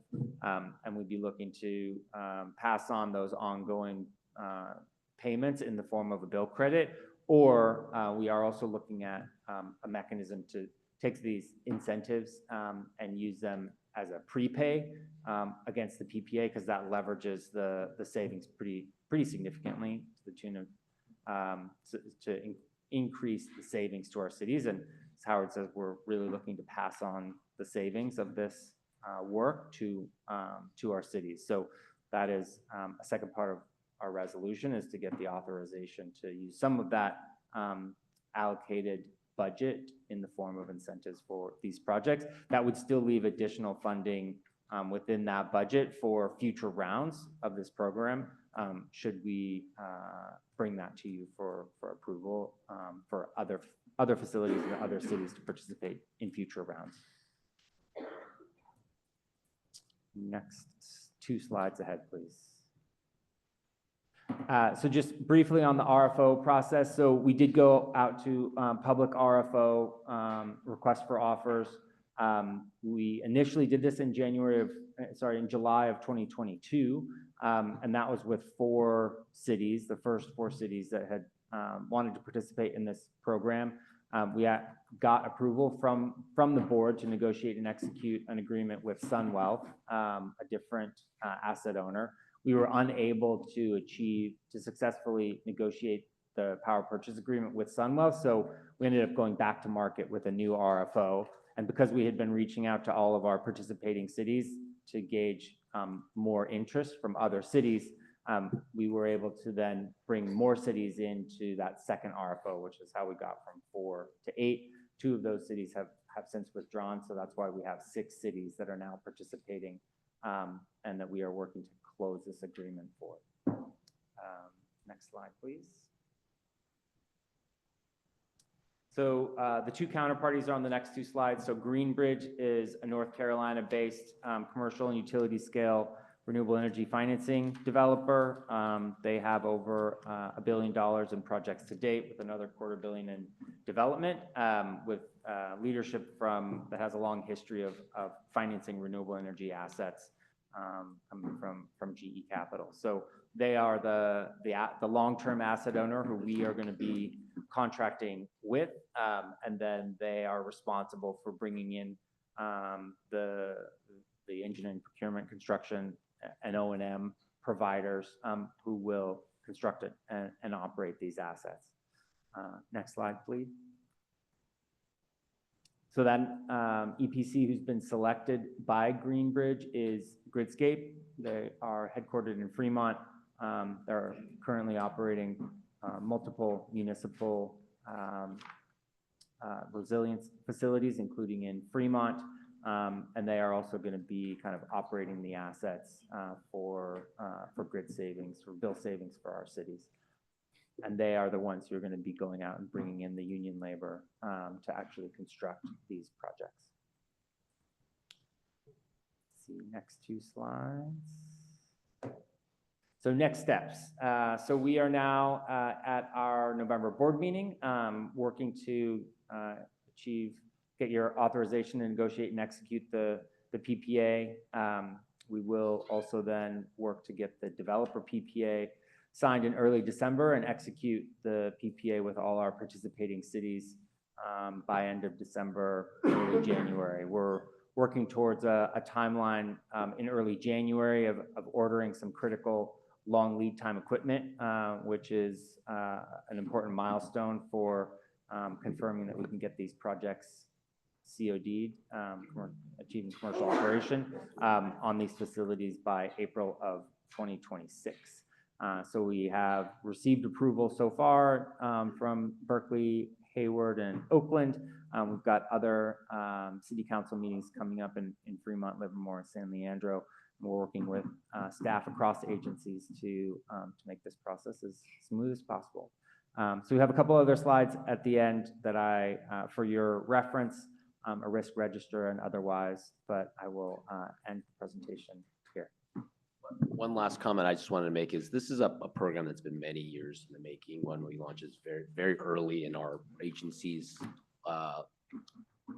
operational history. A lot of staff hours have been put into this program. And on the one hand, I think there's a lot of learnings through that process, and it makes a lot of sense how we've been able to consolidate the different city interests and city sites into a bigger portfolio, go out to market, try to get some scale, also lend some of our energy expertise to negotiate a contract that can be applied to a broad portfolio, and hopefully meet the varying needs and sort of contractual needs of the different cities. And it is in a space that is just very notoriously difficult. These are small programs that tend to be very expensive.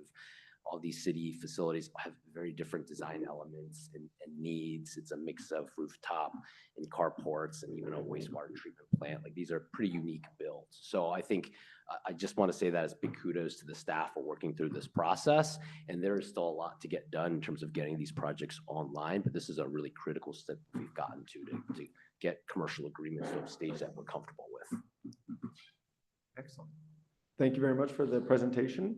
So at this time, we'll move it to clarifying questions by board members. Hayward. Thank you. Thank you for this. And Hayward, we just approved our PPA with AVA for several projects. So we're really excited about getting these projects done. But I did get some sort of late information from our labor partners that I want to ask you. I didn't have a chance to beforehand because it was sort of right before the meeting. But There's some concern that, I guess it would be Greenscape is not sort of holding to their expectation about using union labor and with some of their other projects in the state. And so there's a real sort of hesitation now, like, and worry that that's not going to happen. It's something very important to Hayward. So I'm just wondering if you could address that and let us know like what you would do about that, what you've heard about that. Yeah, so we've been very clear with our counterparty Greenbridge as well as GridSafe about our expectations with union labor. We've also made sure to put Gridscape in contact with some union labor representatives locally to have those conversations to bring that union labor on board. So it's something that we're very committed to, and we're going to continue to shepherd that through as we go. Okay, since we're, sorry. Did you Can I just also just Yes. add in that I would say, and I think an important element to understand with these projects as well is that oftentimes projects of this size don't have union labor. We were very explicit and direct with our partners that that was a really important factor for us. Yeah. I don't know what the circumstances, of course, for Gridscape's other projects that may have been referenced. It's Yeah. in all likelihood, there was not a union requirement, and therefore they did not use union labor. And that's very different in our circumstance. I think the little bit of conditional elements that we have are really focused on the fact that we have quite a large portfolio and we have a NEM 2.0 deadline. So we wanted to make sure that the requirements here were still being able to be met while hitting those key deadlines so that we don't lose all of that savings value. Okay. Yeah, no, you're right. It seems like that's built in, but we are approving it tonight. So is there anyone from Greenscape online or anyone that would answer to it? Since we're making a decision tonight, right? Yeah. We're making a decision. It's an action. We can ask them at public Sorry, comments. We could. Okay. What is your question? Well, that they understand that that's the commitment, that they are making that commitment to do it, because I guess I don't. I mean, this is explicitly in the PPA. That Yeah, they have okay, made but I it, guess so. it was in these other projects as well. That's the concern, that was the expectation from these other projects as well. I know that I'm passing on secondhand information, so I'm not being as clear as because I don't know all the details. But the concern is those were part of the other projects. They're not doing that, and so and this is, I believe we're probably going to hear from some of the partners online in public comment, but it would just be great to sort of have that reiterated somehow before we make the decision. So that's my concern. Okay, thank you very much. Additional clarifying questions by members in the room? Yes. Yeah, Leandro. I just wanted to ask staff to clarify, because we hear a lot of comments from the public about community resilience hubs. And I'm wondering if you could just distinguish for us what is the difference between a community resilience hub and a critical municipal facilities? Yeah, so the critical municipal facilities are city-owned facilities that are providing services to your constituents, your residents and such. The community resilience hubs are not owned by cities, they're owned by a nonprofit or other private entity in the community. And so that's the difference between the two. Thank you. Just to clarify, it could be like a hospital or something like that, just not a true municipality, correct? That's correct. Yeah. Okay. Yeah, this project program is really specific to the facilities that your cities own and operate. And so recognize there's other public institutions or nonprofit institutions, and those would be eligible for the Community Resilience Hub incentive. Okay. Additional questions by members in the room at this time? San Leandro? So do we think of this as a resilience play or as more of a supply shifting play? In other words, we get the sun by day and we run it at this time of day. We discharge the batteries now.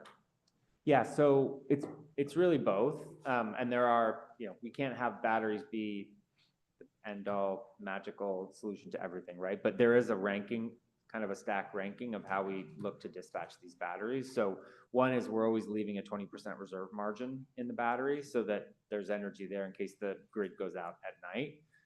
When the grid does go down, that battery and the solar system are 100% allocated to resilience because the grid's not there. So all that solar and battery are doing is providing resilience, and there'll be a limited amount of energy during the nighttime. In the daytime, there's solar energy that is being provided to that battery to continue to provide power for ongoing operations. So reserve margin, resilience. After that, it's bill savings. So part of the offering here is bill savings to the city facilities. And so inherent to that is basically a daily load shift where you're charging during the day when energy's cheap and you're discharging into the grid when energy is more expensive. And that's helping to reduce the energy bills, which offsets the PPA payments. And both the solar and the storage are critical for that.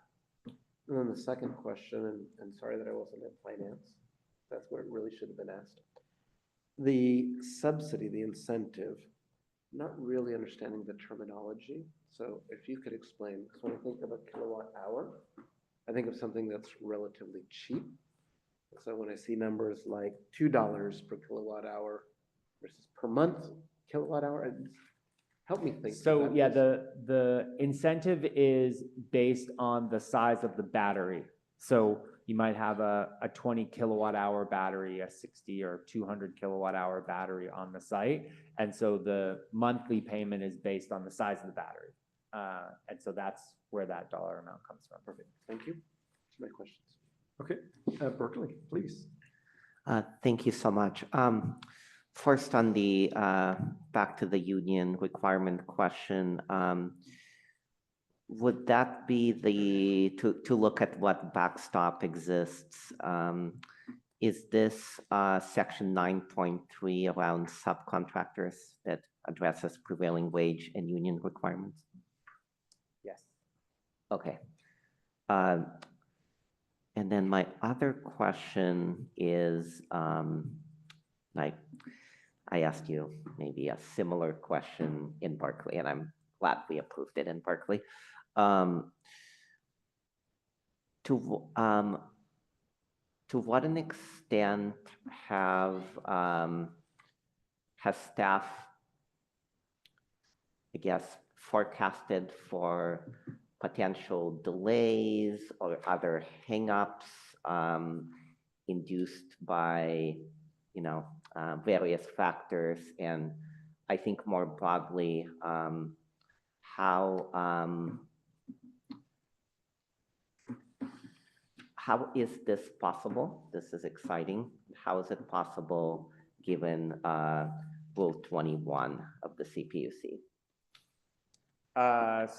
So just on the delays, the power purchase agreement that we have with Greenbridge has pretty significant kind of delivery damages if they do not deliver the projects to achieve our net metering 2.0 timeline. So there's financial penalties there. Also, there is effectively termination rights for a city. So if a project doesn't get installed by that timeline, then the city can terminate the project without penalty.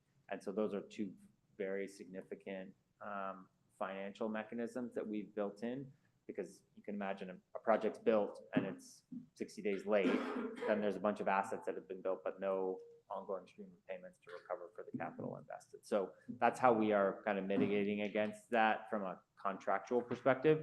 We also have our director of delivery who works on our team, who's going to be working with the developers and our permitting agencies to help shepherd these through, make sure that we are keeping close tabs on the permits, which is one of the longer lead time challenges that we may face.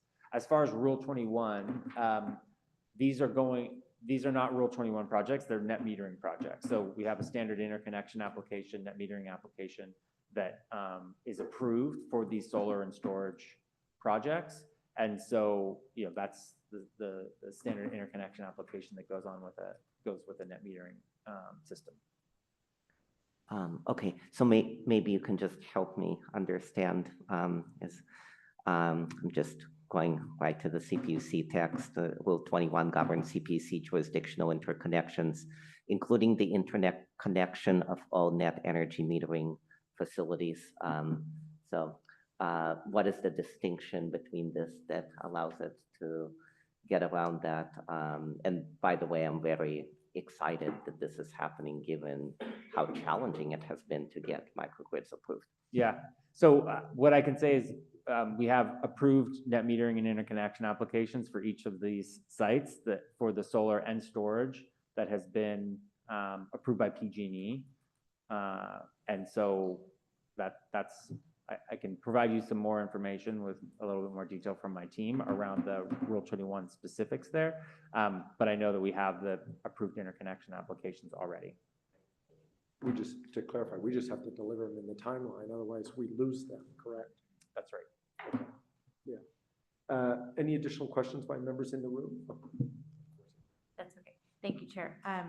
Thank you for the presentation. You mentioned that there was one project since the start of this is no longer proceeding. Can we know which project that is? No. Oh, boy. So there was a project from the list of 34. We're now Right. down at 33. So Okay. that was one Oakland project where there was a lease with a separate agency that was not matching the term of our PPA lease, and so we couldn't get site control. If I could just add on, there have been a lot of, we've engaged with all the cities from the beginning in terms of level of interest. And also there have been a lot of sites that have gone through this process. I don't know the exact number we've churned through, but it's many, many, many more than this. And even really up until months and weeks prior to this, there were still changes in the portfolio. I'll disclose that Pleasanton did pull out because some of the sites we identified, we will be rebuilding in a short period of time, and it just didn't make sense for the 20-year horizon for our city at our time, so, yes. But put you back on the list when we revisit this. Okay, so I had a question with respect to the presentation, slide 10. There's a bullet point that says, in the event that the developer cannot find union labor that can meet all items above, it will provide advance notice to AVA and provide an alternative proposal that meets items 1 through 3. So I just want to make sure I'm clear on that language. So under the power purchase and service agreement, it looks like under Article 9, that requirement is covered in section B and C. It's really explicitly clear in terms of the 60-day noticing. Okay, can you help me understand? That's clear to me, but what are the frequent touch points to get ahead of that? Because I would hate to wait. 60 days is, not too much time. So what's the proactiveness to? Yes. Sorry. No, go ahead. Go ahead. Okay. So we are kind of very deeply involved in, not only negotiating this with Greenbridge, but also working through how they are then going to be executing on their EPCA with Gridscape, and then understanding who are the different contractors who Gridscape is looking at and planning to contract with. So we had previously gotten a list of contractors that they were talking to from them. We've also shared out union contractors who they can work with. And I think that's something that we're going to be keeping tabs on so that we know, because inherent to this is, not only when do they order long lead time equipment, but when are they actually signing contracts with their subcontractors, and who are those subcontractors, so that they can meet these milestones. Because those are all things that have to happen in short order in order for the actual work to commence in such a way that we can deliver the 19 projects that we have currently under Net Metering 2.0 in the timeline that we need to for the Net Metering date of April 2026. Okay, and then do we have a proposed timeline on which projects are going to go first? We have we have a schedule of how they are planning to execute on those. That's something that is constantly evolving as we're getting more data and going out there. But that's certainly something we have asked for, have received, and will continue to update so that we know that. I mean, that is core and critical to how we're going to be communicating with staff around when do we need site access, when are we going to be delivering equipment, when are we going to be doing the things that we need to do to deliver these projects. So yeah, we absolutely need that. Okay, well, I'm going to show a little, well, let me not make comments. I'll stop there. Thank you. Thank you. Any additional clarifying questions at this time? From any member online at this time? Any clarifying questions? Okay, seeing none. Going to opening it up for public comment. Is there any public comment on this item? Please approach the podium at this time. Seeing none. Any online public comment? Yes, Brandon Evans, recognized for 2 minutes. Hi, good evening. My name is Brandon Evans. I'm a business representative with IBEW Local 595, a certified electrician and a graduate of the Joint Apprenticeship Training Center in San Leandro. IBEW Local 595 supports this program and we want it to succeed. We are ready to work with Ava Energy, Greenbridge, and Gridscape Solutions to make this a model program that sets a standard for quality, efficiency, and safety, all while meeting the desired outcomes for participating East Bay cities. With that being said, we're not entirely confident that Gridscape Solutions has the experience acting alone to meet this April 2026 deadline for the new 2 microgrids. I can say with confidence that it will be challenging to build these 19 microgrids by this deadline. And to ensure these projects are operational by April 2026, we urge the board to direct Greenbridge and Greenscape Solutions to partner with experienced signatory electrical contractors. A signatory contractor guarantees that you'll have skilled and trained workforce of local union electricians on the job. Plus, you'll be employing the local apprentices from Ava's service territory who will become the next generation of Journey electricians. Thank you very much for your time. Thank you. Jennifer Fothergill, recognized for 2 minutes. Thank you and good evening. My name is Jennifer Fothergill, and I'm from the National Electrical Contractors Association's Northern California chapter, also known as NorCal-NECA.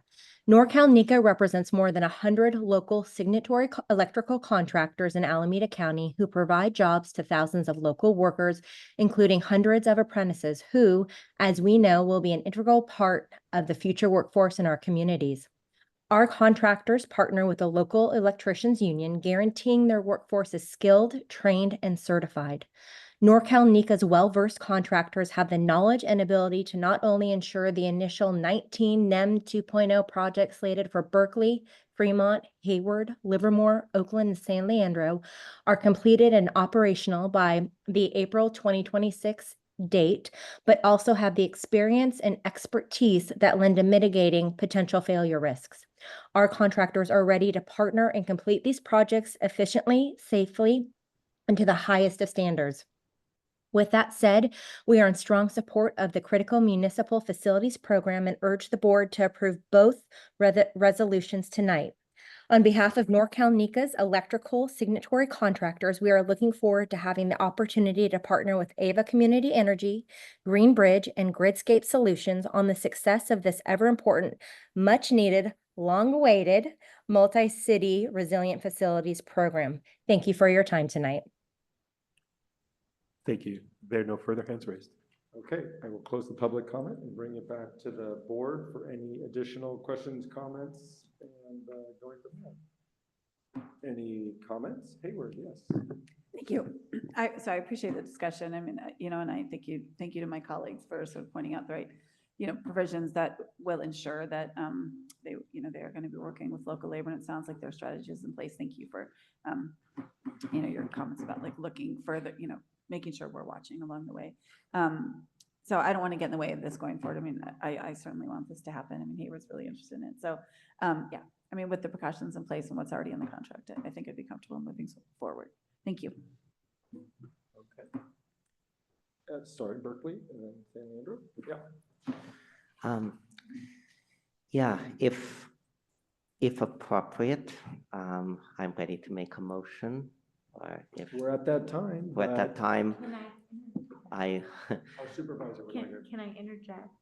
I want to hear what you have to say, but I was also hoping, since one of our longstanding members, I believe this was their last meeting and Legacy, was hoping we could defer to. Oh, absolutely. Our member. 100%. And maybe Stockton. Well, maybe this. Yes. Well, maybe this is maybe a question of if it would be appropriate for someone to make this as part of the motion, because a friendly amendment, a suggestion? Yeah, a recommendation in addition to the motion. And that would be to, in addition to the staff recommendation, that we urge Greenbridge and Gridscape Solutions to ensure the success of the Critical Municipal Facilities Program by partnering with an experienced Bay Area signatory or union contractor that can bring on the number of skilled local electricians and apprentices needed to meet the tight NEM 2 deadline.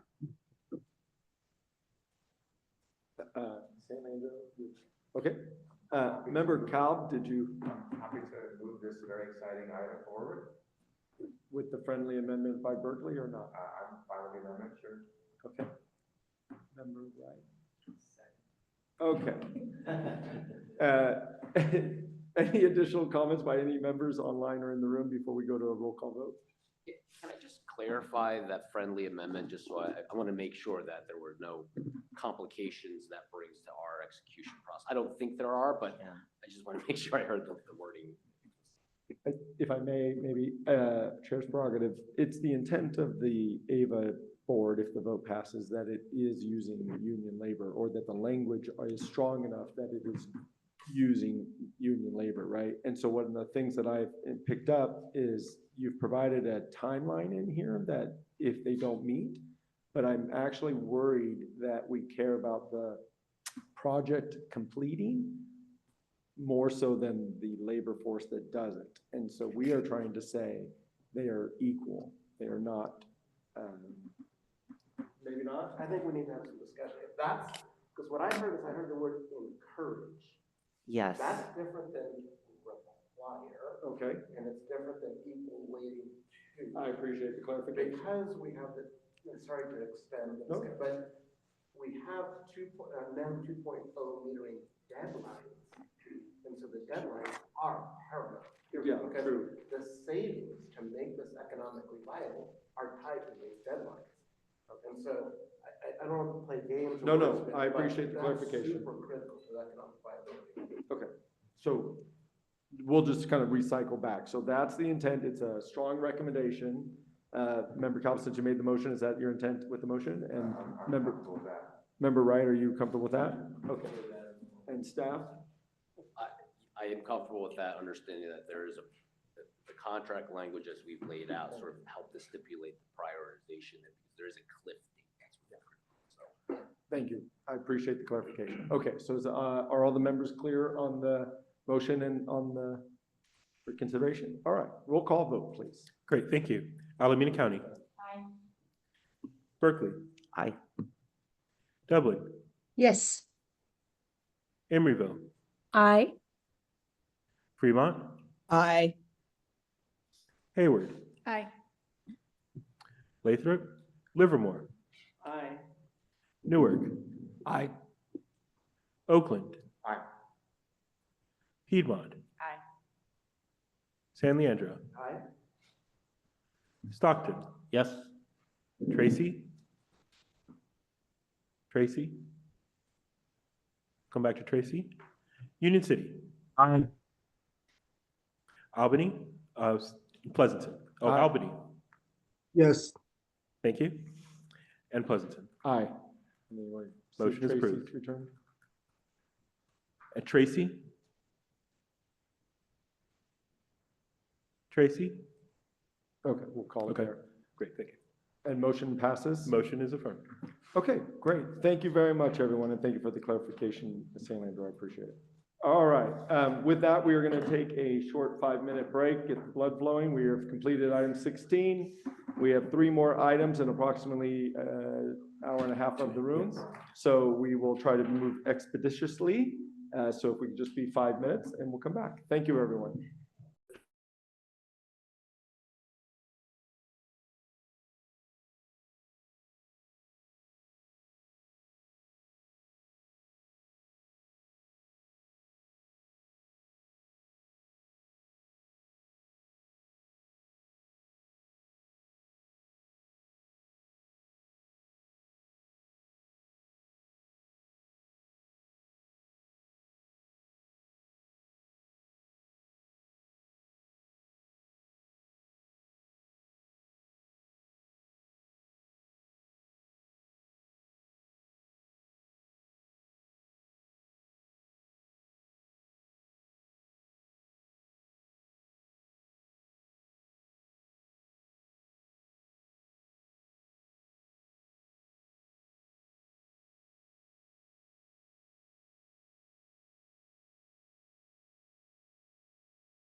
Okay, do we, 1, 2, 3, 4, 5, 6, 7, 8, 9. Okay, we're here. Yes. All right, so with that, we will go ahead and thank you very much for reconvening everyone timely. I appreciate it.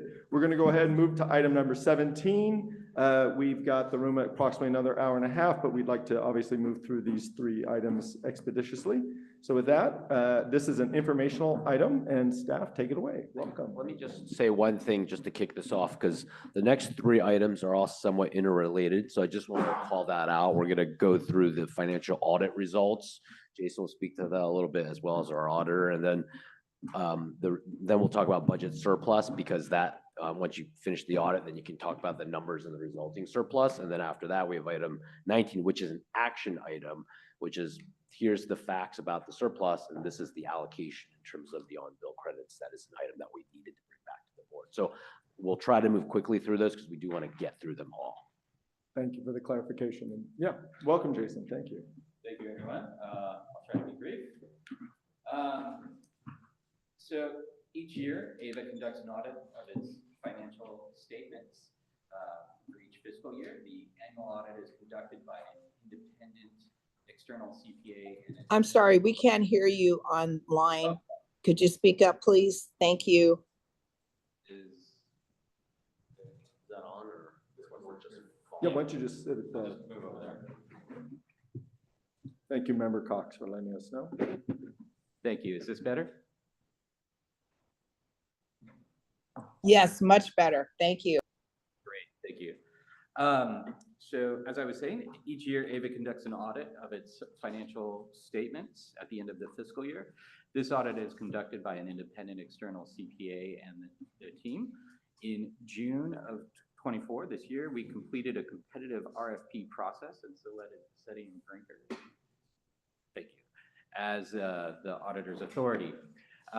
Seti and Brinker had been AVA's previous auditor, and their familiarity with AVA's finances and their vast experience across the CCA space made them the best selection for this matter. The audit consists of basically 4 general selections, and I'm going to go through each of them in a very top-level summary. The first is the independent auditor's report, which concludes their opinion of the financial statements. In this case, they'll present that they are materially accurate with no significant deficiencies and weaknesses in internal controls. They will also give a little more insight and color into the processes that they use for completing this audit. The next general section is called the management discussion and analysis, and it provides an overview of AVA's financial activities through the year and gives information on various things like financial position, reporting protocols, economic factors, and most materially, currently known facts and conditions to risk elements that AVA is related to AVA's operations. The next section is the basic financial statements that provides an independently verified, accurate portrait of AVA's financial position at the end of each year, the most recent being June 30th of 2024. The 3 statements that are presented are the statement of net position, statement of revenues and expenses and changes in net position, and a statement of cash flow. These materially translate to the more well-known version of an income statement, a balance sheet, and a cash flow statement. The final section is the notes to the basic statements, or to the basic financial statements, and it discusses the several aspects of the financial statements in more detail to provide greater details on areas such as accounting policies, cash and capital positions, risk management, commitment, and any known subsequent events. This report has no financial impact on AVA's financial position, but indeed does state it. And so with that, I would like to turn, if there are no immediate questions, I would like to turn it over to a presentation prepared by our auditor. Great. Yep, okay. Please. Thank you. Kellen, please go ahead. Yes, thank you. Could you thank you. So I'm Kellen Gilbert. I'm the lead assurance partner at Pasini and Brinker. As was stated, I've worked with multiple CCAs for several years. Alejandra Schaefer was the engagement manager. She's been with us for about 5 years, and during that time has been working extensively with CCAs as well. Next slide, please. So as was reported, the audit is complete. In our audit opinion, we did state that we did not note any material discrepancies. That is a clean audit opinion. Let me rephrase that the audited financial statements are free of material misstatement. Additionally, we are reporting that there were no significant deficiencies or material weaknesses in internal controls. So we did not identify any of those types of control deficiencies. Next slide, please. I believe this is the most important slide of the presentation, and especially for the public who may not be familiar with financial statement audits. And this is the relative roles and responsibilities for the financial statements. Management is responsible for the financial statements, the underlying transactions within the financial statements, and maintaining a system of internal controls to ensure accurate financial statement reporting. We, as the auditor, are only responsible for providing our opinion on whether or not we believe the financial statements are free of material misstatement. And we do that through what's called a risk-based audit approach, where we consider various risk factors. And then at the conclusion of our risk assessment, we then perform a series of tests of year-end balances, transactions throughout the years, analytical procedures, and we review and read the financial statements to evaluate the adequacy of disclosures. Next slide, please. So as I mentioned before, we use what's called a risk-based approach, and I just want to clarify that that's not anything, again, this is a comment for the public, this is not anything unique for CCAs or anything unique to AVA. This is what the professional standards require. The approach for planning an audit is called a risk-based approach.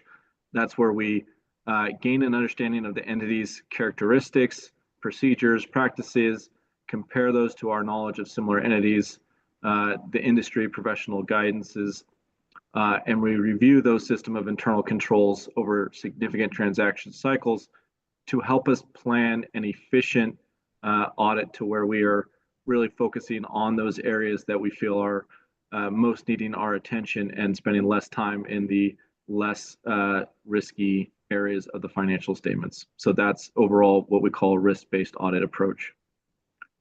Next slide, please.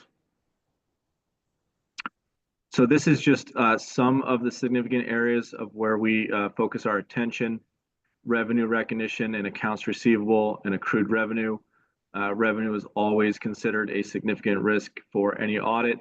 We want to make sure that revenue is not being overstated, and we do that through a number of different tests, including testing a sample of customer billings, relating total cash received during the year to total revenue, reviewing revenue recognition throughout the year, making sure that the method for determining the revenue is consistent, and for reviewing accrued revenue at year end. We also want to make sure that cash is accurately stated. Cash is relatively easy to audit, but it's obviously a very important, if not the most important area for most entities. So we want to send confirmations to financial institutions to ensure that balance is being recorded correctly at year end. Next slide, please. Other areas of focus: accrued cost of energy. This is a significant liability account. We want to make sure that the account is complete, meaning that everything that should be recorded prior to year end was recorded in the proper period. And we do that through review of subsequent bills and reviewing cash payments subsequent to year end. Supplier security deposits, reviewing contracts, making sure, again, completeness of the amounts that are being recorded. And lastly, but very importantly, we do review the financial statements. We want to make sure that the notes are complete, that all the required disclosures are there, and that It's without bias, meaning that there's not unnecessarily information within the notes that management might want to include but are not required. Next slide, please.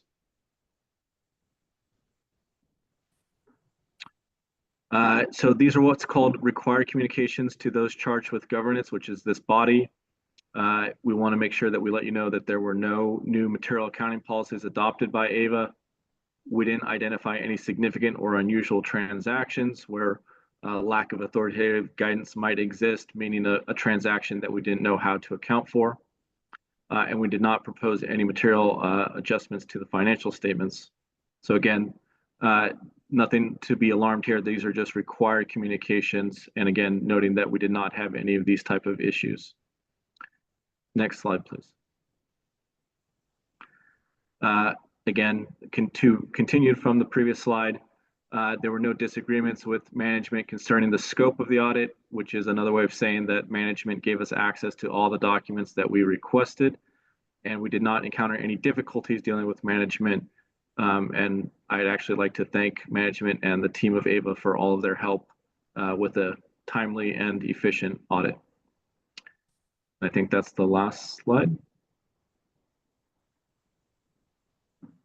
So I'm happy to answer any questions on the presentation or on the audit or on the financial statements. Okay, thank you very much for the presentation. With that, we'll ask any clarifying questions by members in the room at this time. Seeing none. Any clarifying questions by members online at this time? Okay, no questions. Is that this item so that I open it up to the public? That is, yes. Okay, so for item number 17, if you would like to, I'll open it up for public comment. If you'd like to speak on item 17, please approach the podium at this time. Seeing none. Any public comment online? Yes. Jim Lutz, you recognize for 2 minutes. Welcome. Thank you. Just a question is, and how much of the revenue that AVA gets comes from non-electricity sales or services? And I'm thinking of grants or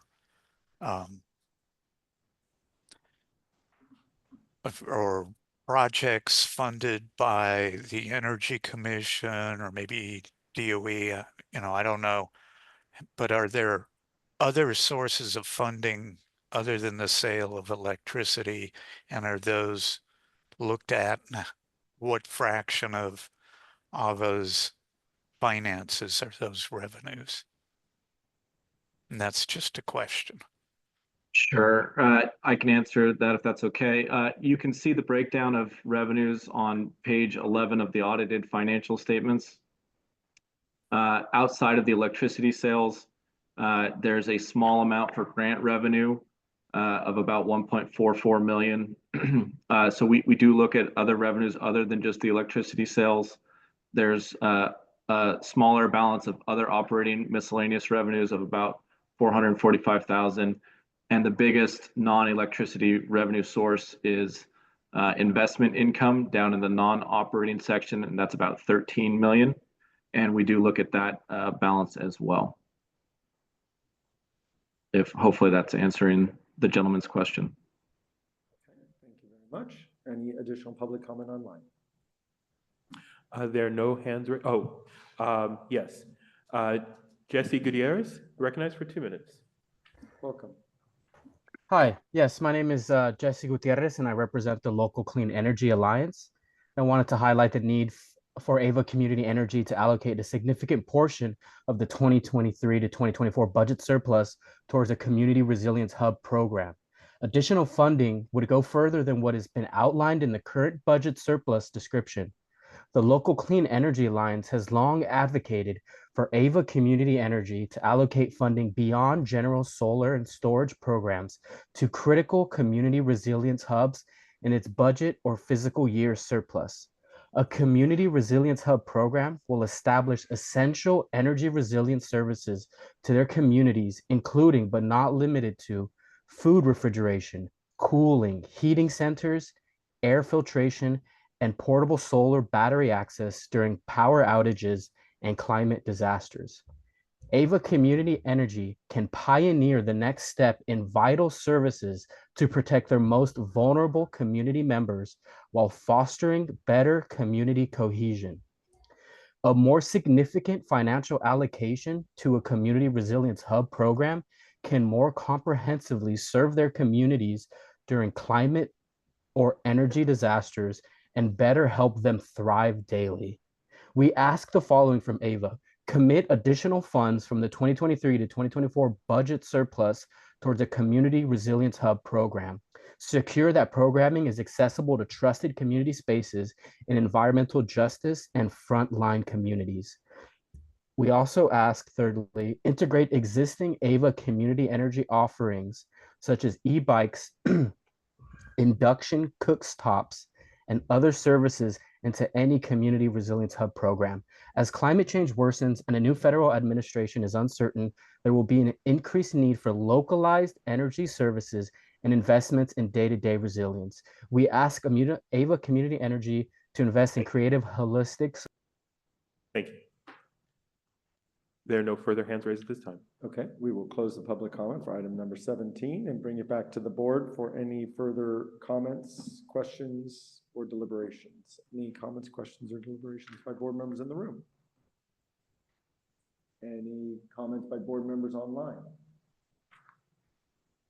Okay, this is an informational item. I will just say that I did serve on the audit subcommittee and worked with the auditors on a couple of different meetings with staff and found them extremely responsive. And we asked a lot of questions at that time, Member Gonzalez and I. So thank you very much for the work, Jason and team. We really do appreciate it. Thank you. Okay, with that, we will move to item 18, budget surplus allocations. You're back up. Great. You loved me the first time. I'm here again. Yeah, didn't go far. Thanks. So this is, thank you very much, everyone. This is basically a three-part item. It discusses the budget to actuals comparison for the fiscal year. It does, and with that, it kind of does it doesn't kind of, it actually does a reconciliation with the net position and from the audit. It also goes through the budget surplus waterfall that was approved by the board in January and discusses reserve balances. So diving in, the budget to actuals, next slide, please. Thank you. The budget to actuals came in very much aligned with expectations.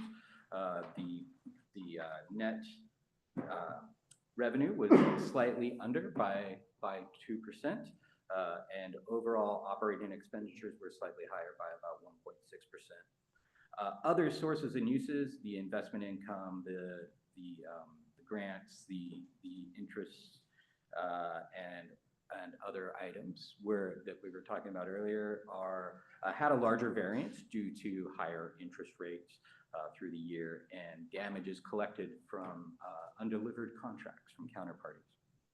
We did recognize $10.5 million from a rate stabilization fund and gave that to customers as on-bill credits. And then this year we are deferring $37.4 million back into that rate stabilization fund to be used for the community resilient hubs and on-bill credits to be discussed later. Next slide, please. Great. So this is the reconciliation of net revenues from the budget to net position on the audit. The budget is an internal pro forma document set at the discretion of the board here. And the financial statements in the audit are standardized by government accepted accounting principles and have additional rules set forth by the Government Accounting Standard Boards, known as GAAP and GASB, respectively. So AVA drafts each budget in accordance with industry best practices and does its best to align with GAAP and GASB standards. But fundamental differences exist, and this reconciliation is defined here.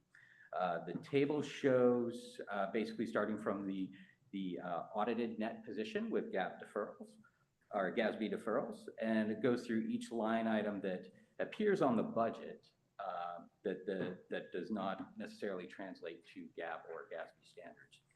And that leads to the remaining balance of 150 million. This is after, as I said, after the GASB deferral for the on-bill credits. And the remaining balance is allocated to reserve funds and capital needs as described in the next slide, please. So the waterfall in January of this year, the board approved, well, we'll start from the beginning. At the beginning of the budget approval in June of 23, the board approved a resolution that would allocate the first 50 million to be retained for working capital purposes. The next 100 would be then diverted to the reserve funds, and the remaining would be split to some degree for long-term renewables and another portion for on-bill credits. This was this was then chosen to be further defined in January. So on January 17th, the board adopted a resolution to alter that to be 60% dedicated to on-bill credits and 40% of that remaining balance be dedicated to the clean storage investments and incentives related to the community resilience hubs. So if we go to the next slide, this is what that looks like. So the revenues after operations and other use, we came in at about 176.9 million, it looks like. There was an additional 10.5 recognized for those on-bill credits, which gave us 187.4. 50 million diverted to working capital, 100 million held in reserves, and then the remaining 37.4 million, as you see, is split 60-40, with 22.4 million to be allocated for on-bill credits and 14.9 million to be added to the net billing tariff solar storage community resilience hub program. Next slide, please. So that's the waterfall, and now discussing the reserve balance. The reserve fund was established by a resolution in 21 and governed by a policy, P10.1. It's not what we name our children, but it is what we name policies. Works to provide a suitable cash balance to guard against expense shocks. The balance of the fund is set to meet annual operating expense targets. And those objectives that it is securing is favorable commercial terms with vendors and power providers. It helps AVA maintain its A-stable credit rating. It provides funds for unanticipated expenditures and maintains long-term financial independence and rate stability. Now, this table here shows the history of contributions and withdrawals, of which there haven't been any. And so there's a tallying balance.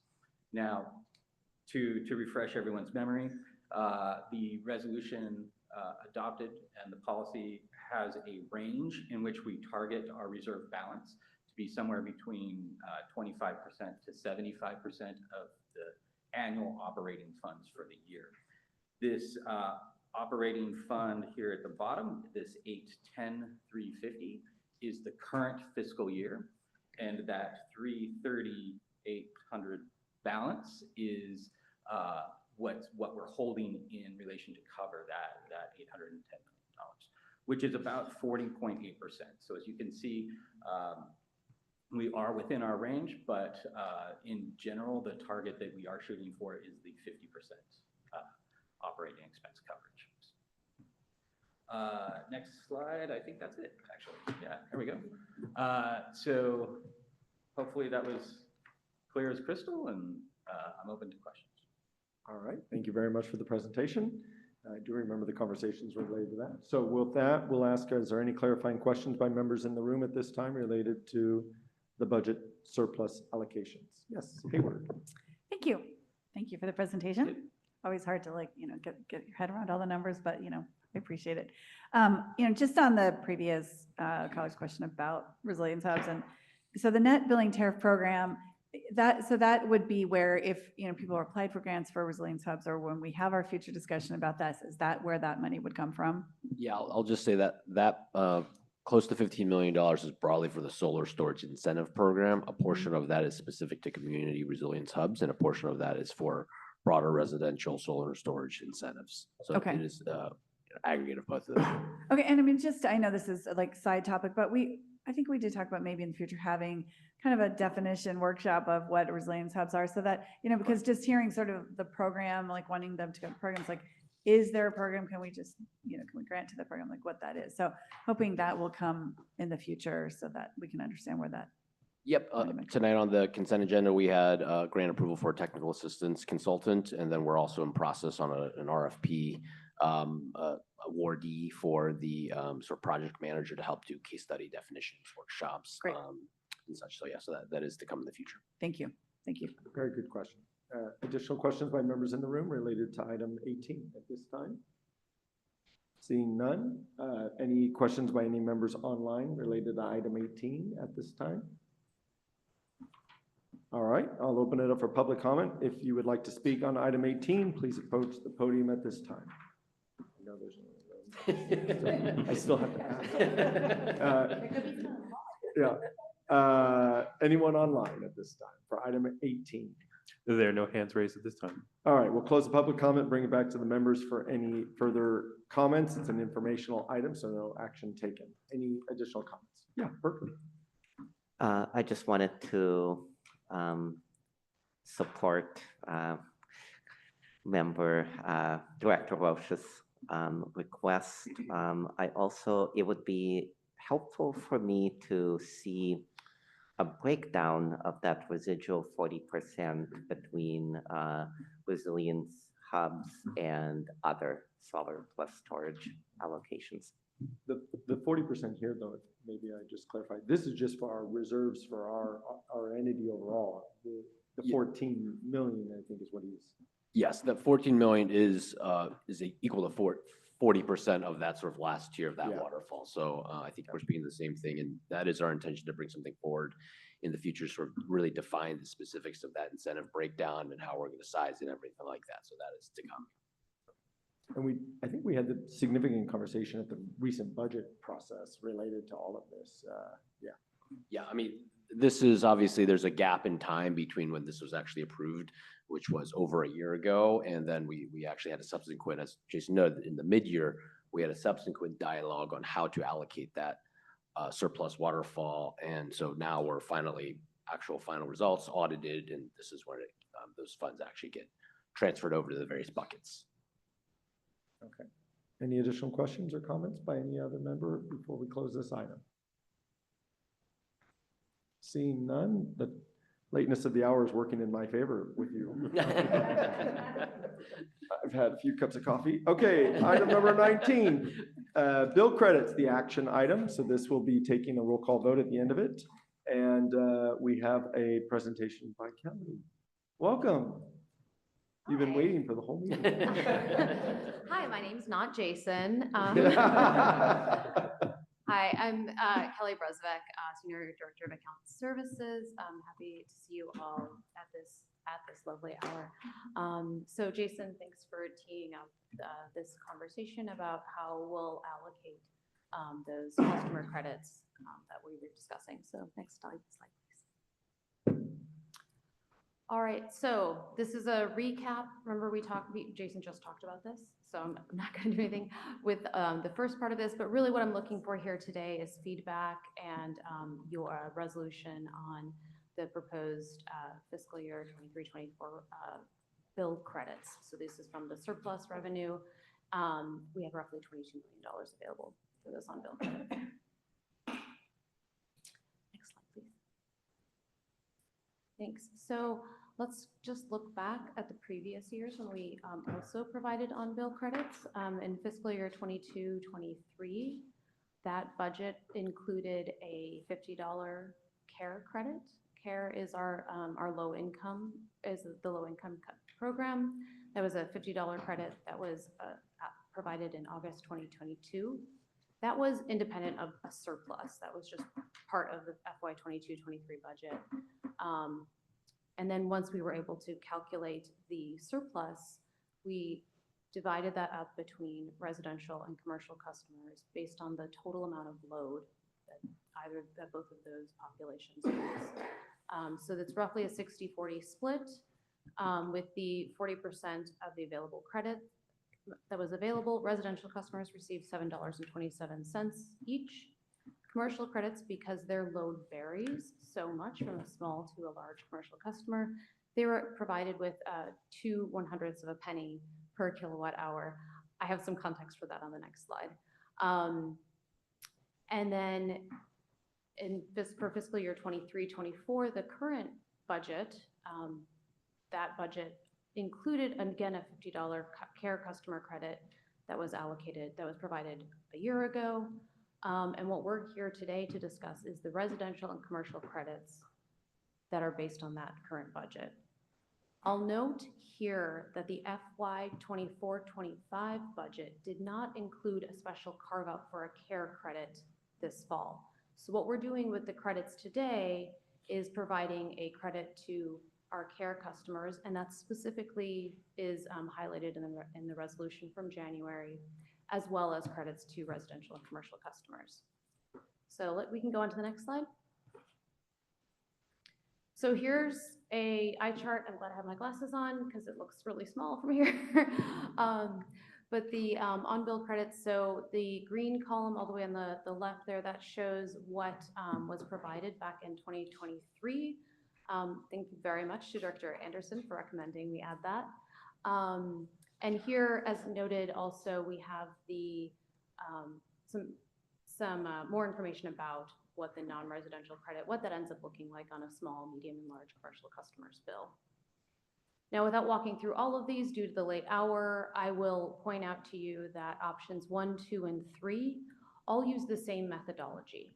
So we took $22 million and allocated a certain amount to each CARE customer, CARE or FARA customer. For option 3, for example, that's $75 for each CARE or FARA customer. And then we took the remaining funds and divided them up roughly 60-40 based on actual usage, and came up with a residential credit and a commercial credit. So that's for options 1, 2, and 3, where the CARE FARA credit is $125, $100, or $75 per customer. Option 3 provides a little bit more than in option 2023 for all customer classes.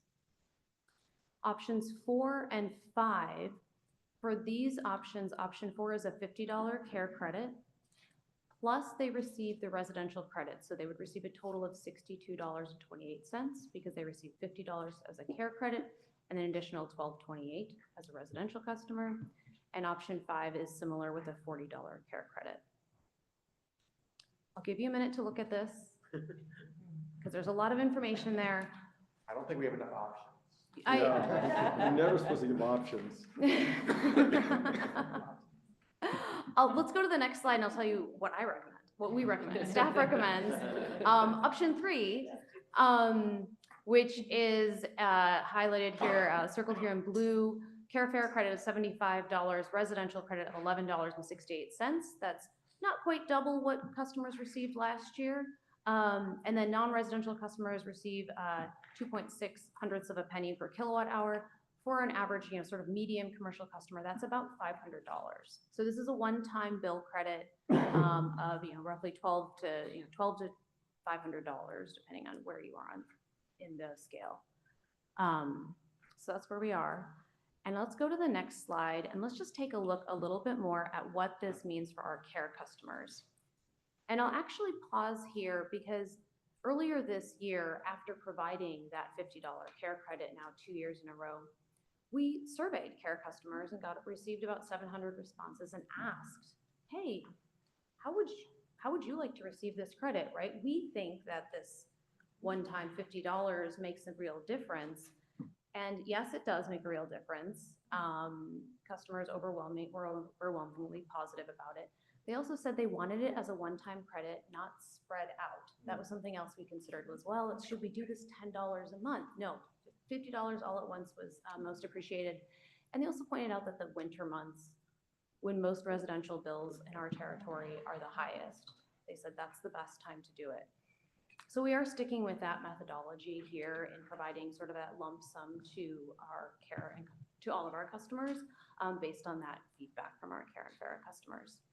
So here, unfortunately, the bottom is kind of cut off, but all right. So in this chart, what I'm showing here is that we've got the PG&E average annual bill in pink, the AVA average annual bill in blue, and then starting in 2022, you see this green line that kind of sits below, right? That green line is the average care customer AVA bill annually, inclusive of this $50 care credit, and then $75 in 2024. So what you see here is that the care credit really helps to soften some of those increases that customers would otherwise be experiencing. So it really provides real value to these customers, in some cases kind of offsetting an entire bill, an entire 1 month's energy bill, or electricity bill, excuse me. So it makes a real difference. So we'll go on to the next slide. And so unfortunately, we did not have a quorum at the FAP, so I don't have a recommendation to provide to you there. But following your approval, we will move forward with applying these bill credits. Concludes staff's presentation. Okay, excellent. Thank you very much. And one of my favorite things to be able to help residents do and ratepayers. With that, are there any clarifying questions by any members in the room? You're just asking for questions, not. Yes, that good. right? We need a dollar drop. Yes, Yes, good point. I'll wait on my. Thank you. Hayward, do you have a question? Clarifying question? Yeah, I was just wondering on the options, like why so many options and what was, I mean, were these, I was just curious, like what, are you just saying, because it all equals the same amount, right? Yeah, it's all we're the same amount. This was really just sort of illustrative of like so many different ways we could break this up, given that the board direction back in January was just take this money and make sure you allocate something special to Care Farrah. And Okay. so we sort of looked at, given the money that we have to work with, what are some sort of reasonable ways that we could do that division? And your recommendation is the one that's highlighted in the blue? Option 3, the blue one is 2023. Okay, but Yeah, option I 3 should is have put a what, circle and around that's it. the option 3 is the one you highlighted on the next slide, right? Okay. And just to put an emphasis on it, the reason we put that is not just because it's nicely in the middle of the chart, but across the line items, across the different customer sort of classes, if you will, they all get an improvement in that credit. Okay. And yet still a heavier concentration in Care Farrah. So that's why we sort of arrived there. Okay. For that. Thank you. Thank you. Any additional clarifying questions by members in the room? Any questions by members online at this time? All right, seeing none, we'll open it up for public comment. If you would like to speak on item 19, please step forward to the podium at this time. Oh, member Wright, did I? No, it's just comments. Okay, sorry. Seeing none, are there any public comments online? There are no hands raised at this time. We'll close public comment, bring it back to the board. Member Wright, did you have a comment? I think, Member Call. Either way, it's fine. Okay, no, basically I'm in support of the recommendation. I think that this really makes a significant difference for some of our clients in Care Farrah model. This is such a energy costs right now are, along with rent, just so overwhelming for all of the lower income users in California. And whatever we can do on if they're doing it, we don't want to break the bank, obviously, but this is an important last year, and I think it's a good recommendation.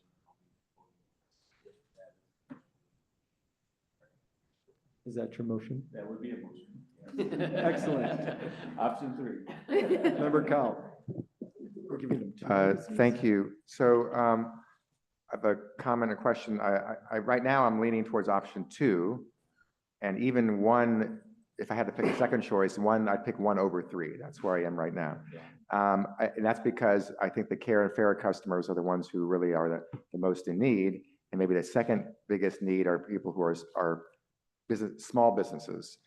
So the question part of what I want to ask is, we have the same rate for small, medium, and large businesses, or small, medium, and large volume of electricity for non-commercial customers. I'm assuming they're small, medium, and large businesses, right? Is that a pretty good assumption? Okay. No.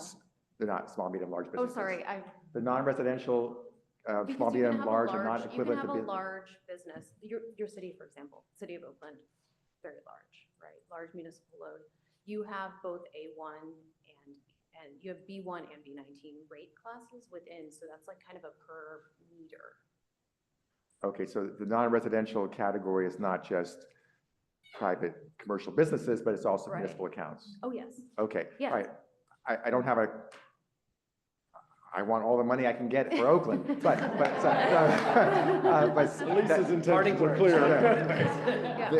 The municipal question aside, on the business, commercial business side, I would love to see a rate to calculate the credit for the small businesses, a higher rate than for medium and large businesses. They really need it. And a large business could use it, but the small business desperately needs this, just like a Care Fair customer would need it. And so the rate that we calculate, I think, should not be the same for small, medium, and large for businesses or non-municipal, whatever. So anyway, that's my thought. I don't know if it's too late to do that, but you can understand why I'm saying that, right? Am I being clear? Okay. So 1, I would like the residential part to really emphasize Care Fair, which would be, like, let's say option 2, for example. And 2, I would like to see the small category of commercial customers to have a higher rate to calculate, that therefore get them a higher discount, a higher rebate, whatever it's called. Is that's my thought, that's my suggestion. I'll put it on the table. Can I ask a point of clarification with that? Yes. Staff, when you say small, medium, large, are you designating that through some process? Where's the line? Yeah, that's actually by rate code. And so I don't have a small, medium. That's not the way that they're classified within our system. So I think that's a fantastic idea, and we don't have the means of putting that into operations.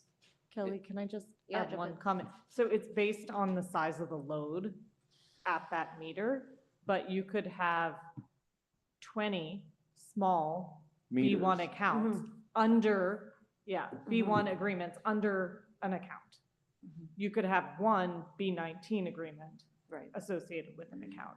So it's not a perfect science to say small is all of our local corner stores and large are all of the industrial customers. Well, large are all the industrial customers Right, because of right. B19. Which isn't to say that like the numbers that I've put up there are completely garbage, but it is, there are certainly small commercial customers that have 1 meter, and they are that smallest class. And there are plenty of large commercial that is, 1 meter at that larger size.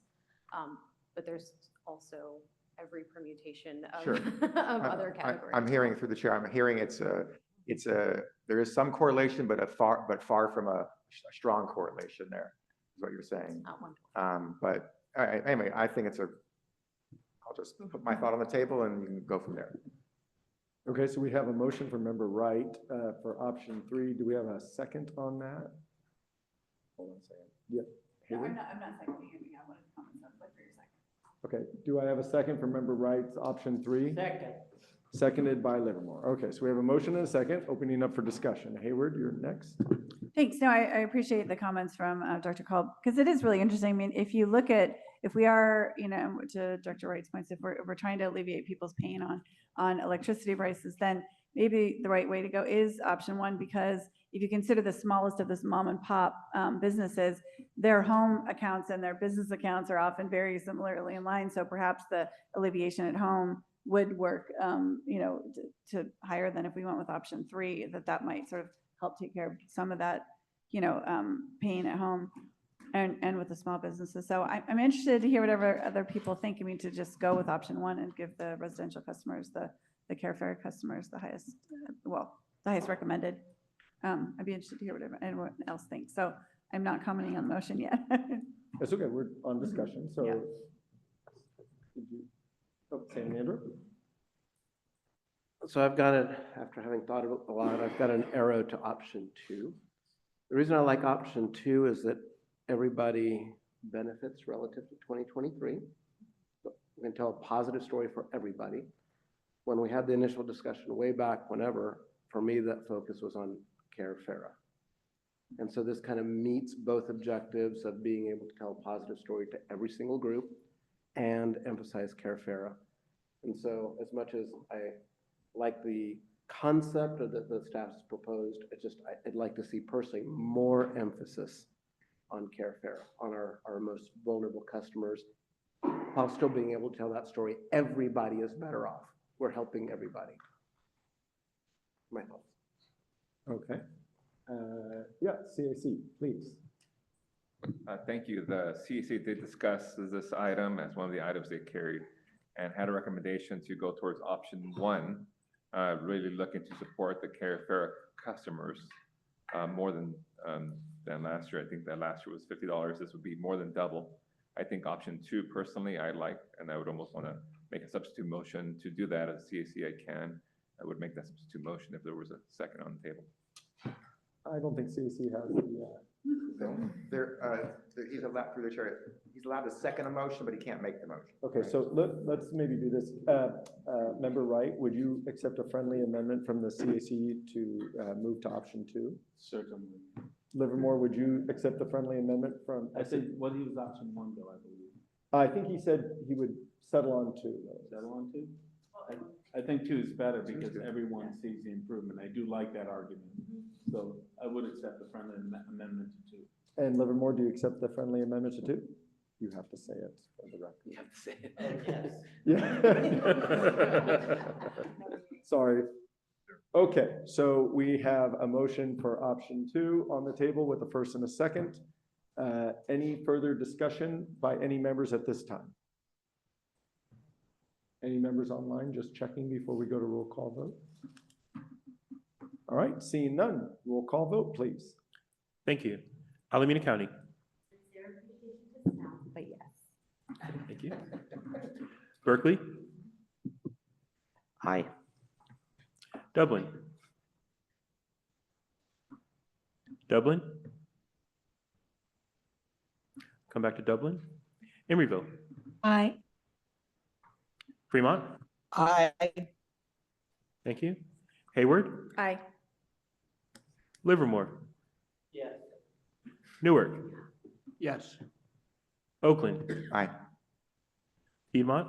Aye. San Leandro. Aye. Stockton. Yes. Tracy. Yes. Union City. Yes. Albany. Yes. Pleasanton. Aye. And going back to Dublin. Dublin. The motion is approved. Okay, so with that, thank you very much. I'll just mention at this time, I do appreciate being able to reach consensus with this group through conversation. So that is very heartwarming for government in action. All right, with that, we're going to close out item 19. We're almost at the end, final sprint. Everyone get a little shot of espresso. Item 20. We do have a few things we do want to cover on item 20, which normally we don't. So maybe I'll start. Howard, if I've missed anything, let me know.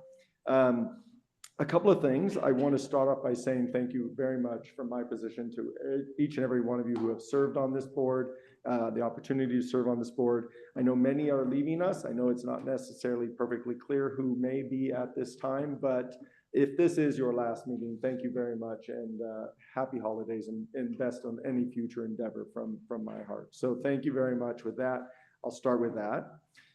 For those who may be continuing with us into the next year, a couple of things I want to bring to your attention. The first is that this location for meeting will be through March of 2025, and we will need to find a new location, which Adrian is diligently working on, but I wanted to let everyone know.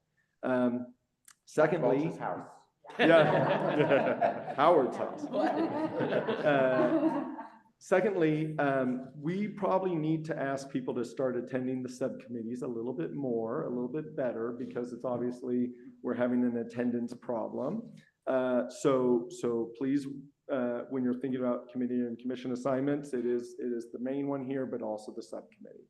And if we need to make those subcommittees alter the time slots to make them more accommodating, we're going to try to do that. A little bit of business for the board.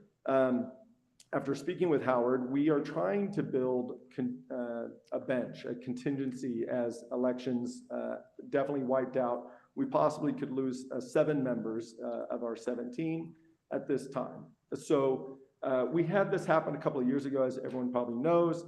Thank you again.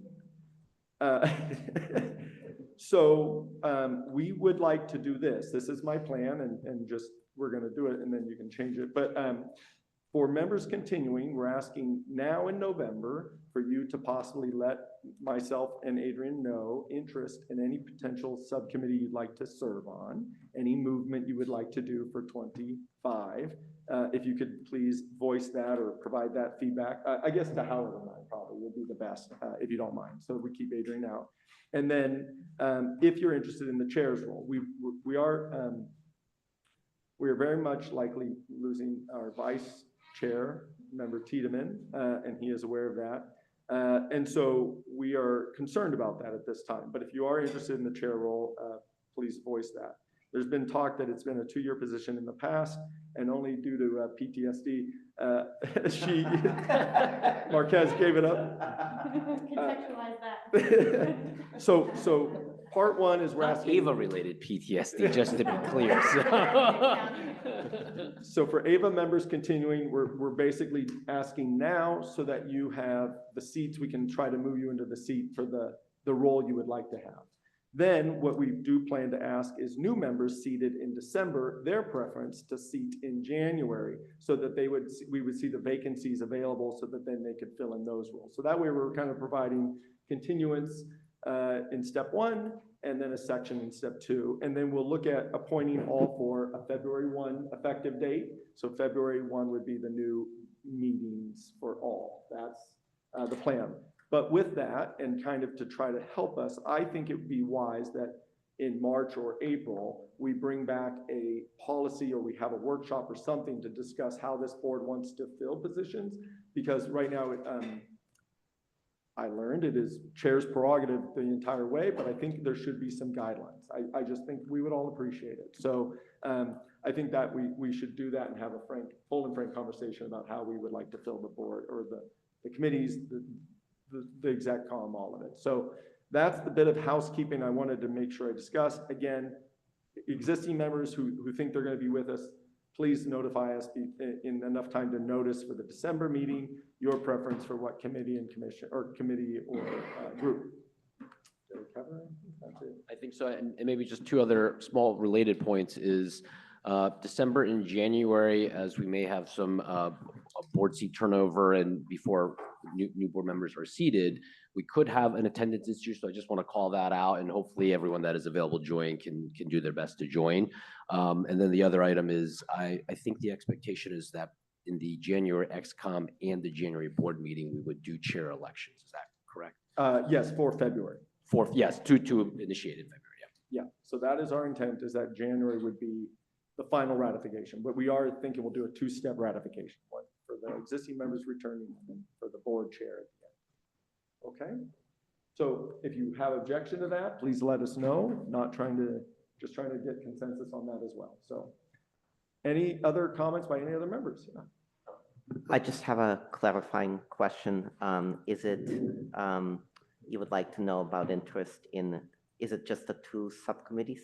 There's 3, yeah. And so that's part of the other discussion that we would probably bring back in March or April, is Howard and I have been discussing what the organization needs for committees or subcommittee wise, and should we have specific standing ad hoc or not standing ad hoc ones for like audit committee. So that conversation, I think, needs to be full board in March or April. But to be clear, the formal subcommittees are the Executive Committee, the Marketing Regulatory Legislative Committee, and the Finance, Administrative, and Procurement Subcommittee. So it's 3 subcommittees. And when you come on midterm, you were assigned by what was a vacant, frankly. And so I think there should be an opportunity, personally, I think we would all like an opportunity if we wanted a different interest, we'd be able to move around. So I think we're trying to provide that. Okay, any additional, yes, Member Wright. So this is my last meeting. I I've am heard. termed off of Stockton City Council, and I've been elected to the San Joaquin Delta Community College Board of Trustees. But that happens, my last day on city council will be December 12th. So it's happening sooner than it is for anybody else who might be terming off. So I just wanted to let you all know that in case that makes us a quorum even more difficult for a subcommittee, which it likely will. But I just wanted to thank everyone. This is a great committee. I love sharpening my policy chops, and there isn't a better committee to do it on than this one. So thank you all.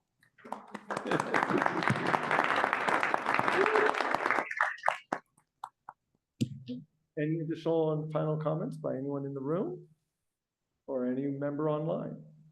I'll be here next month. Yeah, we don't change till January, so I'm here next month, so I'll make some comments next month. I thought you were going to say from the podium instead. I'll say that the next president of the Oakland City Council, which won't be determined until early January, will choose all the appointments to all the different JPAs.